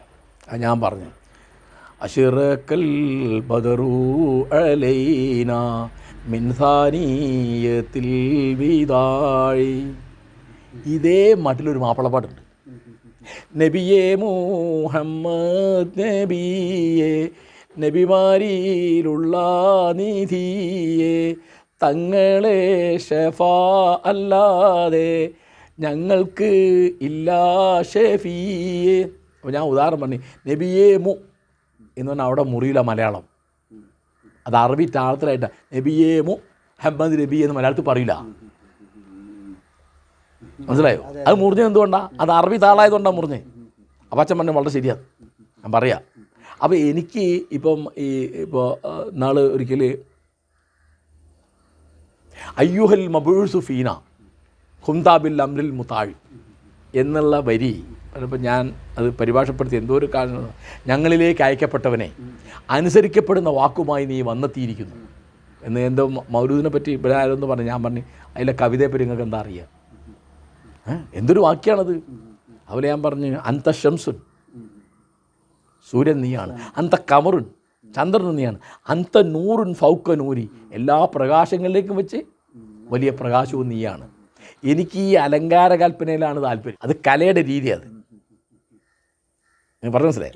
അതുകൊണ്ട് ഇസ്ലാമിക സംസ്കാരത്തിൻ്റെ എല്ലാ ഭാഗങ്ങളോടും എനിക്ക് താല്പര്യമുണ്ട്. അതെൻ്റെ കലാ താല്പര്യമാണ്. ഇപ്പം ഞാൻ 4 വട്ടം താജ്മഹൽ കണ്ടിട്ടുണ്ട്. ഇനിയും സൗകര്യം കിട്ടിയാൽ ഞാൻ പോകും. ഉദാഹരണം പറയും, സൗന്ദര്യമാണത്, പേർഷ്യൻ കലയത്. അപ്പോൾ പരവതാനികൾ, അവിടുത്തെ നൃത്തം, അവിടുത്തെ സംഗീതം. അപ്പോൾ ഇത് അറബികൾക്ക് ഇപ്പോൾ അറബിക്കഥകൾ എന്നൊരു സാധനമുണ്ട്. അത് അറബികൾ ഉണ്ടാക്കിയല്ല, പേർഷ്യക്കാരുണ്ടാക്കിയതാണ്. ഇയാൾ ഹാറൂൻ അൽ റഷീദ്, 8-ാം നൂറ്റാണ്ടിലെ ഖലീഫ. ഞാനിപ്പോൾ എൻ്റെ ജീവിതത്തിലെ പ്രധാനപ്പെട്ട പഠന മേഖലകളിലൊന്ന് അറബി മലയാളമാണ്. ഇപ്പം എൻ്റെ നിങ്ങളിൻ്റെ പുസ്തകങ്ങളോ എൻ്റെ ലേഖനങ്ങളോ എടുത്ത് നോക്കിയാൽ അറിയാം. അപ്പോൾ ഞാൻ എൻ്റെ ആദ്യത്തെ പുസ്തകം തന്നെ പുലിക്കോട്ട് കൃതികളുടെ തിരഞ്ഞെടുത്ത പാട്ടുകളുടെ ഒരു സമാഹാരം എഡിറ്റ് ചെയ്ത് ഒരുപാട് കഷ്ടപ്പെട്ട് ഇറക്കിയ പുസ്തകം. ഉദാഹരണം പറയാം. അങ്ങനെ ഇപ്പോൾ ബോയ്മുട്ടിയത്തിനെ പറ്റി ഞാൻ ഒരുപാട് പണിയെടുത്തിട്ടുണ്ട്. ഇപ്പോൾ ബദർ പടപ്പാട്ട് ഞാൻ വ്യാഖ്യാനിച്ചാണ് ആദ്യം ചന്ദ്രിക ഭാരതത്തിൽ വന്ന്. അപ്പം എന്നോട് ഈ അവിടെ പഠിക്കുന്ന ഈ മൗലവിമാർ മൗലവി ബിരുദം പഠിക്കുന്ന പിള്ളേരല്ലേ അറബി, അവർ വന്നിട്ട് ഇതൊക്കെ സംശയം ചോദിക്കും, ഈ ഹദീസിൽ എങ്ങനെയാണോ മറ്റേതിൽ എങ്ങനെയാണോ എന്ന് ചോദിച്ചിട്ട്. അപ്പോൾ ചിലപ്പോൾ എനിക്ക് ദിവസം ഉണ്ടാവും. അപ്പോൾ അവർ അല്ല നിങ്ങൾ ബദർ തഫ്സീർ എഴുതിയ ആളല്ലേ, അപ്പോൾ നിങ്ങൾക്ക് അറിയാതെ പോലാന്ന് പറയും. അപ്പോൾ അല്ലേ പിന്നെ മക്കയിലേക്കുള്ള പാത ഈ പുസ്തകത്തിൽ പ്രധാനമായിട്ടും സാർ എന്താണ് അതിൽ പരാമർശിച്ചത്? നിങ്ങളെ പുസ്തകം വായിച്ചിട്ടുണ്ടോ? പുസ്തകം വായിച്ചിട്ടില്ല ഞാൻ. അല്ല, ഞാൻ പറഞ്ഞ പുസ്തകം വായിച്ചാലേ മനസ്സിലാവുള്ളൂ. ഞാനത് യാദൃശ്ചികമായിട്ട് പരിഭാഷപ്പെടുത്താൻ ഇടയായതാണ്. ഞാൻ ആ പുസ്തകം വായിച്ചിട്ട് ആ പുസ്തകം മലയാളത്തിൽ പരിഭാഷ വർണ്ണിച്ചിട്ട് പരിഭാഷപ്പെടുത്തിയല്ല. അന്ന് എൻ്റെ സഹപ്രവർത്തകനായിരുന്ന പി കോയുണ്ട്, അദ്ദേഹം ഇംഗ്ലീഷ് അധ്യാപകനാണ്, ഞാൻ മലയാള അധ്യാപകനാണ്. അദ്ദേഹമാണ് SDP വലിയ നേതാവ്. ഇപ്പോൾ അന്ന് ഞങ്ങൾ സുഹൃത്തുക്കളായിരുന്നു, സഹപ്രവർത്തകരായിരുന്നു. അപ്പോൾ അദ്ദേഹം എന്നോട് പറഞ്ഞു, ഇങ്ങനെ ബുക്കുണ്ട് നിങ്ങൾ വായിച്ചിട്ട്. അവനെ വായിച്ചിട്ടില്ല, അത് നിങ്ങളെ പരിഭാഷപ്പെടുത്തണം എന്ന് പറഞ്ഞു. ഞാൻ പറഞ്ഞു ഞാനങ്ങനെ പരിഭാഷ ഒന്നും അങ്ങനെ അധികം ചെയ്ത് പരിചയമില്ല. അല്ല അത് അങ്ങനെയാണ്. അപ്പോൾ മൂപ്പർ ഉത്സാഹിപ്പിച്ചിട്ടാണ്. പിന്നെ അന്ന് അവർ എനിക്ക് വലിയ പൈസ അഡ്വാൻസ് വന്നു. അന്ന് എനിക്ക് 790 റുപ്യ ശമ്പളമുള്ള കാലത്ത് എനിക്കന്ന് വളരെ ബുദ്ധിമുട്ടാണ്. കല്യാണം കഴിച്ച ഉടനെയാണ്. അപ്പോഴേക്ക് രണ്ടാമത്തെ കുട്ടിയായി, എടുത്ത് പൈസ ഇല്ല. 5000 റുപ്യ തന്നു പുസ്തകം കാണുന്നതിന് മുമ്പേ. അന്ന് എനിക്ക് വലിയ പൈസയാണ് അത്. അപ്പോൾ ഇത് വായിച്ചു കഴിഞ്ഞപ്പോൾ എനിക്ക് മനസ്സിലായി എനിക്കിത് പരിഭാഷപ്പെടുത്താൻ പറ്റില്ല. അപ്പോൾ ഞാൻ അവരോട് പറഞ്ഞു എനിക്ക് പരിഭാഷപ്പെടുത്താൻ പറ്റില്ല, അത് അത്ര വലിയ പുസ്തകമാണ്, അതുകൊണ്ട് പറ്റില്ല എന്ന് പറഞ്ഞു. ഞാൻ ആ പൈസ മടക്കി തരാം. അപ്പോൾ പറഞ്ഞു പൈസ മടക്കി തരണ്ട, നിങ്ങൾ വേറെ എന്തെങ്കിലും പണി ചെയ്ത് തന്നാൽ മതി എന്ന് പറഞ്ഞു. അപ്പോൾ എൻ്റെ അടുത്ത് ഒരു 5 പൈസ ഇല്ല എൻ്റെ അടുത്ത്. അത്ര ദാരിദ്ര്യം. അതിൻ്റെ ഇടയ്ക്ക് എൻ്റെ വാപ്പ മരിച്ചു, ഒന്നും പറയണ്ട. പിന്നെ എനിക്കൊരു വാശി തോന്നി, മാനക്കേടല്ലത് ഇവരുടെ 5000 റുപ്യ അഡ്വാൻസ് വാങ്ങിയിട്ട്. അത് ഞാൻ കുത്തിയിരുന്ന് തീർത്താത്. വന്ന് എൻ്റെ ഒരു കസിനുണ്ട്, AM അബ്ദുൽ വഹാബ് എന്ന് പറഞ്ഞ കൊടുത്തൂർ ഉറുദു മാഷായിരുന്നു. അദ്ദേഹമാണത് കേട്ട് എഴുതിയത്. ഞാനിങ്ങനെ പുസ്തകം പിടിച്ചു പറഞ്ഞു കൊടുക്കാൻ എഴുതും. അതെനിക്കൊരു 2 നിലക്കൊരു ചാലഞ്ചായിരുന്നു. ഒന്ന്, എൻ്റെ അടുത്ത് ആ പൈസ, പിന്നെ അവർ ബാക്കി പൈസ അവർ പുസ്തകം പ്രസിദ്ധീകരിച്ച ഉടനെ തന്നു. അതിപ്പം അതിൻ്റെ ശരിക്കും തരേണ്ട അല്ല തന്നത്, കാരണം അന്നത്തെ കണക്കനുസരിച്ച് അവർ ഒരു പതിപ്പിൻ്റെ റോയൽറ്റി മുഴുവൻ മുൻകൂർ തരും. പിന്നെ അവർ, എനിക്ക് പരാതിയില്ല, ഞാൻ അംഗീകരിച്ച കാര്യമാണ്. അപ്പോൾ അതിൽ ഈ മതമൗലികവാദമോ മതരാഷ്ട്രവാദമോ ജമാഅത്ത് ഇസ്ലാമി ഒന്നും അതിനകത്തില്ല. അബുലല മൗദൂദ് എന്നൊരു പേര് തന്നെ അതിനകത്തില്ല. ഈ അബുലല മൗദൂദിയെപ്പറ്റി ഇദ്ദേഹം വല്ലതും എഴുതിയോന്ന് എനിക്കറിയില്ല. ഇവർ ഒന്നിച്ച് ഒരേ കാലത്ത് പാകിസ്ഥാനിലുണ്ടായിരുന്നു. മൗദൂദിയെ പറ്റി അതിൽ ഒന്നുമില്ല, ജമാഅത്ത് ഇസ്ലാമിയെ പറ്റി അതിൽ ഒന്നുമില്ല. അതിൽ പ്രധാനമായിട്ടുള്ള യാത്രാവിവരണം, അത് യാത്രാവിവരണ പുസ്തകമാണ്, ട്രാവലോഗാണ്. അപ്പോൾ അറേബ്യൻ നാടുകളിലൂടെ പിന്നെ കുറച്ച് കഴിയുമ്പോൾ ഇസ്ലാമിക സംസ്കാരമുള്ള നാടുകളിലൂടെ ഇയാൾ യാത്ര ചെയ്യാണ്. മുഹമ്മദ് അസദ് അയാളൊരു കൺവെർട്ടാണ്. അദ്ദേഹത്തിൻ്റെ പേര് ലിയോപാൾഡ് വെയ്സ് എന്നാണ്. ഓസ്ട്രിയയിൽ ജനിച്ചൊരു യഹൂദനാണ്. അദ്ദേഹം മതം മാറിയിട്ട് ഇസ്ലാം മതം വിശ്വസിച്ച് അറബി പഠിച്ചു. അറബി അതല്ല, അദ്ദേഹത്തിൻ്റെ കൂടെ യാത്ര ചെയ്യുന്നൊരു സെയ്ദുണ്ട്. ആ സെയ്ദ് പറയുന്നുണ്ട് ഇദ്ദേഹം ആദ്യം ബദവി ആവുക ഉണ്ടായത്, പിന്നെ മുസ്ലിം ആയത്. കാരണം അവിടെ ഒട്ടകപ്പുറത്ത് ഈ മരുഭൂമിയിലെ ഉൾനാടുകളിൽ പോവുകയും അവിടുത്തെ സംസ്കാരം പഠിക്കുകയും ചെയ്യുന്ന. അപ്പോൾ അങ്ങനെ അറേബ്യൻ ചരിത്രം അതിനകത്തുണ്ട്, അറേബ്യൻ സംസ്കാരമുണ്ട്, യാത്രാവിവരണമുണ്ട്, അദ്ദേഹത്തിൻ്റെ വ്യക്തിപരമായ അനുഭവങ്ങൾ കുറേ ഉണ്ട്. അദ്ദേഹത്തിൻ്റെ ആത്മകഥയും യാത്രാവിവരണവും അറേബ്യൻ ചരിത്രവും കൂടിയാണ്. അതിൽ അദ്ദേഹം മതം മാറിയതിൻ്റെ കഥയുണ്ട്. അതിലേറ്റവും രസം എന്താ വെച്ചാൽ അതിൽ ആ മരുഭൂവർണ്ണനയുടെയും അവിടുത്തെ അറേബ്യൻ ജീവിതത്തിൻ്റെ ചിത്രീകരണമാണ് ആളുകൾക്ക് ആകർഷകമായി തോന്നിയത്. അല്ല ഞാൻ കണ്ടെത്തിയിട്ട് പരിഭാഷപ്പെടുത്തിയ പുസ്തകമല്ല അത് കോയാണ്. ആ പുസ്തകം നേരത്തെ വായിച്ചു, ഞാൻ പരിഭാഷപ്പെടുത്തുമെന്ന് പറഞ്ഞൊക്കെ. അതുപോലെ സാറ് തിരുവരുൾ എന്നൊരു ഗ്രന്ഥവും തിരുമൊഴി എന്നൊരു ഗ്രന്ഥവും അല്ലേ? തിരുമൊഴികൾ എന്ന് പറഞ്ഞ ഗ്രന്ഥം എന്താണെന്ന് വെച്ചാൽ, ഞാൻ CN അഹമ്മദ് മൗലവിയും ഞാനുമായിട്ട് വലിയ ബന്ധമായിരുന്നു. എനിക്ക് പല മൗലവിമാരായിട്ട് വലിയ ബന്ധമുണ്ട്. CN അഹമ്മദ് മൗലവി ഞാൻ BA പഠിക്കുന്ന കാലത്ത് തൊട്ടേ വലിയ ബന്ധമാണ്. എന്നുവെച്ചാൽ ഞാൻ അന്ന് ബഷീറുമായിട്ട് വലിയ ബന്ധമാണ്, NP ആയിട്ട് വലിയ ബന്ധമാണ്. NPക്കും ബഷീറിനൊക്കെ വളരെ, K കൊടുങ്ങല്ലൂർ ഇവർക്കൊക്കെ വളരെ വേണ്ടപ്പെട്ട ഒരാളാണ് CN അഹമ്മദ് മൗലവി. എന്താ വെച്ചാൽ അദ്ദേഹം മതമൗലികവാദത്തിനും മതരാഷ്ട്രവാദത്തിനും മതവർഗീയതയ്ക്കും എതിരുള്ള ഒരാളാണ്. അദ്ദേഹം അബ്ദുറഹിമാൻ്റെ ശിഷ്യനാണ്. CN അഹമ്മദ് മൗലവി മുഹമ്മദ് അബ്ദുറഹിമാൻ്റെ ശിഷ്യനാണ്, കോൺഗ്രസ്സുകാരനാണ്. അദ്ദേഹം ഒന്നും അങ്ങനെ പുറത്ത് പറയാറില്ലെന്ന് പറഞ്ഞു. അപ്പോൾ അദ്ദേഹത്തിൻ്റെ ബുഖാരി ഞാൻ ഇരുന്ന് നിഷ്ഠയായിട്ട് വായിച്ചപ്പോൾ അതിലെ പല വചനങ്ങളോടും എനിക്ക് താല്പര്യം തോന്നി. ആ താല്പര്യം തോന്നിയ വചനങ്ങളൊക്കെ ഞാൻ എഴുതിയെടുത്തിട്ട് പിന്നെ അത് ചിലതൊക്കെ ഞാൻ ഇംഗ്ലീഷായിട്ടൊക്കെ കമ്പയർ ചെയ്ത് നോക്കി. അങ്ങനെ അത് എനിക്ക് വായിക്കാൻ കൗതുകം തോന്നിയ ഇതൊക്കെ എടുത്തിട്ട് ഞാനൊരു പുസ്തകം അടിച്ചു. അതാണ് തിരുമൊഴികൾ എന്ന് പറഞ്ഞത്.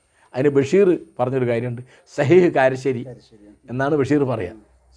സഹീൽ ബുഖാരി എന്ന് പറഞ്ഞത് ഇമാം മുഹമ്മദ് ബുഖാരിക്ക് സഹിയായിട്ട് തോന്നിയ ഹദീസാണ്. അപ്പോൾ കാരശ്ശേരിക്ക് സഹിയായിട്ട് തോന്നിയാണ് എന്ത്, തിരുമൊഴികൾ എന്ന് പറയും. അതിൽ യാതൊരു പ്രശ്നം ഉണ്ടായില്ല. പിന്നെ ഞാൻ അപ്പോൾ എനിക്ക് തോന്നി ഇങ്ങനെ ഖുർആൻ ഒന്ന് വായിക്കണം തോന്നി. അങ്ങനെ ഇതുപോലെ CN അഹമ്മദ് മൗലവിയുടെ ഖുർആനാണ് പ്രധാനമായിട്ട് പരിഭാഷ. പിന്നെ വേറെ ആളുകളുടെ എൻ്റെ അടുത്ത് ഇംഗ്ലീഷൊക്കെ ഉണ്ടല്ലോ, അതൊക്കെ നോക്കിയിട്ട് പിന്നെ ഞാൻ ഇപ്പോൾ അന്ന് എനിക്ക് ലോഹ്യ ഉണ്ടായിരുന്നതാണ് CT അബ്ദുറഹീം, അദ്ദേഹത്തിന് അറബി അറിയാം. അപ്പോൾ അറബി അറിയുന്ന അപ്പോൾ എന്താ വെച്ചാൽ അപ്പോൾ അത് കൃത്യമല്ലേ നോക്കാൻ വേണ്ടി 4-5 കൊല്ലം മെനക്കെട്ടിട്ടാണ് തിരുവരുൾ എന്നുള്ള പുസ്തകം. തിരുവരുൾ എന്ന് പറഞ്ഞാൽ രണ്ടർത്ഥമുണ്ട്. ആദരണീയമായ വാക്കെന്ന് അർത്ഥമുണ്ട്, പിന്നെ അനുഗ്രഹം എന്നർത്ഥമുണ്ട്, അരുൾ എന്ന് പറഞ്ഞാൽ. അപ്പോൾ ഞാനത് എനിക്ക് അതായത് ഖുർആനിൽ നിന്ന് ഞാൻ തിരഞ്ഞെടുത്ത വചനങ്ങളാണത്. അപ്പോൾ അത് രണ്ടും തിരഞ്ഞെടുത്ത നബിവചനങ്ങളാണ് തിരുമൊഴികൾ, തിരഞ്ഞെടുത്ത ഖുർആൻ വചനങ്ങളാണ് തിരുവരുൾ പറഞ്ഞത്. അത് 88-ലാണ് തിരുവരുൾ. അന്ന് ജമാഅത്ത് ഇസ്ലാമിക്കാരെ അതിനെ ഭയങ്കരമായിട്ട് എതിർത്തു. എന്താ അവരെതിർക്കാൻ കാരണം?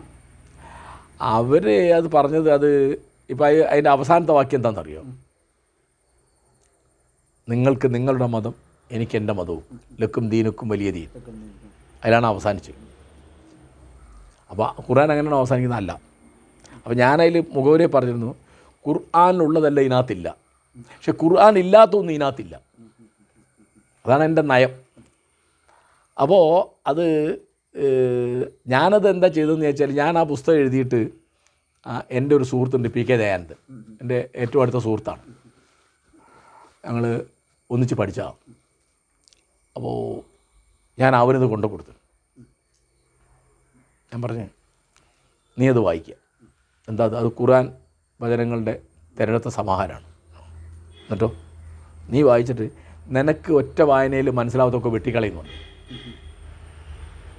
പിന്നെ വേണ്ട, അവൻ മലയാള MA കാരനാണ്, മലയാള അധ്യാപകനാണ്, പിന്നെ തുറന്ന മനസ്സുള്ള ഒരാളാണ്, എനിക്കറിയാം. അപ്പോൾ അത് വെട്ടിക്കളയാൻ പറഞ്ഞു. അവൻ വെട്ടിക്കളഞ്ഞു, ബാക്കി എടുത്തുള്ളൂ. അപ്പോൾ തിരുമൊഴികൾ ഞാൻ CH സുവല കിടക്കുമ്പോൾ ഞാൻ CHനെ കാണാൻ പോയി. അപ്പോൾ ഞാനിത് കൊടുത്തു, എൻ്റെ പുതിയ പുസ്തകം എന്നിട്ട്. അന്ന് എൻ്റെ പുസ്തകമൊന്നും വന്നിട്ടില്ല, പുലിക്കോട്ട് കൃതികൾ മാത്രമേ വന്നിട്ടുള്ളൂ. ആ പുലിക്കോട്ടിൽ കൃതികൾ ഇറങ്ങിയ തന്നെ CHും സീതിയാജും കൂടിയാണ് മുൻകൈ എടുത്തിട്ടാണ് വണ്ടൂരിൽ അന്ന് പുലിക്കോട്ടിൽ ജന്മശതാബ്ദി നടത്തിയത്. അന്ന് CH വന്നിരുന്നു. വണ്ടൂർ ആസാദ് വണ്ടൂർ കൂടിയാണ് സംഘടിപ്പിച്ചത്. അപ്പോൾ CHന് തിരുമൊഴികൾ കൊടുത്തപ്പോൾ എന്നെ അമ്പരപ്പിച്ചുകൊണ്ട് അദ്ദേഹം ഇങ്ങനെ അവിടെ ഇങ്ങനെ വായന തുടങ്ങി. ഇങ്ങനെ വായിച്ച് ഞാനവിടെ കുത്തിരിക്കുക. അത് തീർത്തിട്ട് അവിടെ വെച്ചുള്ളൂ. ചെറിയ പുസ്തകം അത്. ഒരു 1/4 മണിക്കൂറിൻ്റെ അദ്ദേഹം വായിച്ചു തീർത്തു. എന്നോട് ചോദിച്ചു, ഇതിൽ ആ ബുഖാരിയിലെ ലഫ്ദും കൂടി കൊടുക്കാതിരുന്നില്ലേ കാര്യം ചോദിച്ചു. അത് വേണ്ട. എന്താണെന്ന് ചോദിച്ചു, ഇത് മുസ്ലിങ്ങൾക്ക് മാത്രം വായിക്കാനുള്ളതല്ല, എല്ലാവർക്കും വായിക്കാം. അത് നിങ്ങൾ പറഞ്ഞാൽ ശരിയാണ്. അപ്പോൾ തിരുവരുൾ എന്ന് പറഞ്ഞാൽ ഏത് മതവിശ്വാസിക്കും, ഏത് നിരീശ്വരവാദിക്കും, ഏത് യുക്തിവാദിക്കും വായിച്ചാൽ മനസ്സിലാവണം ഖുർആനിൽ എന്താ ഉള്ളത്. അതിനാണത്. എൻ്റെ സെലക്ഷനാണത്. ഞാൻ ഖുർആൻ പഠിക്കാൻ ഉപയോഗിച്ച ഒരു രീതിയാണ് തിരുവരുൾ എന്നുള്ള പുസ്തകം. ഞാൻ ബുഖാരി പഠിക്കാൻ ഉദ്ദേശിച്ച രീതിയാണ് തിരുമൊഴികൾ എന്നുള്ള പുസ്തകം.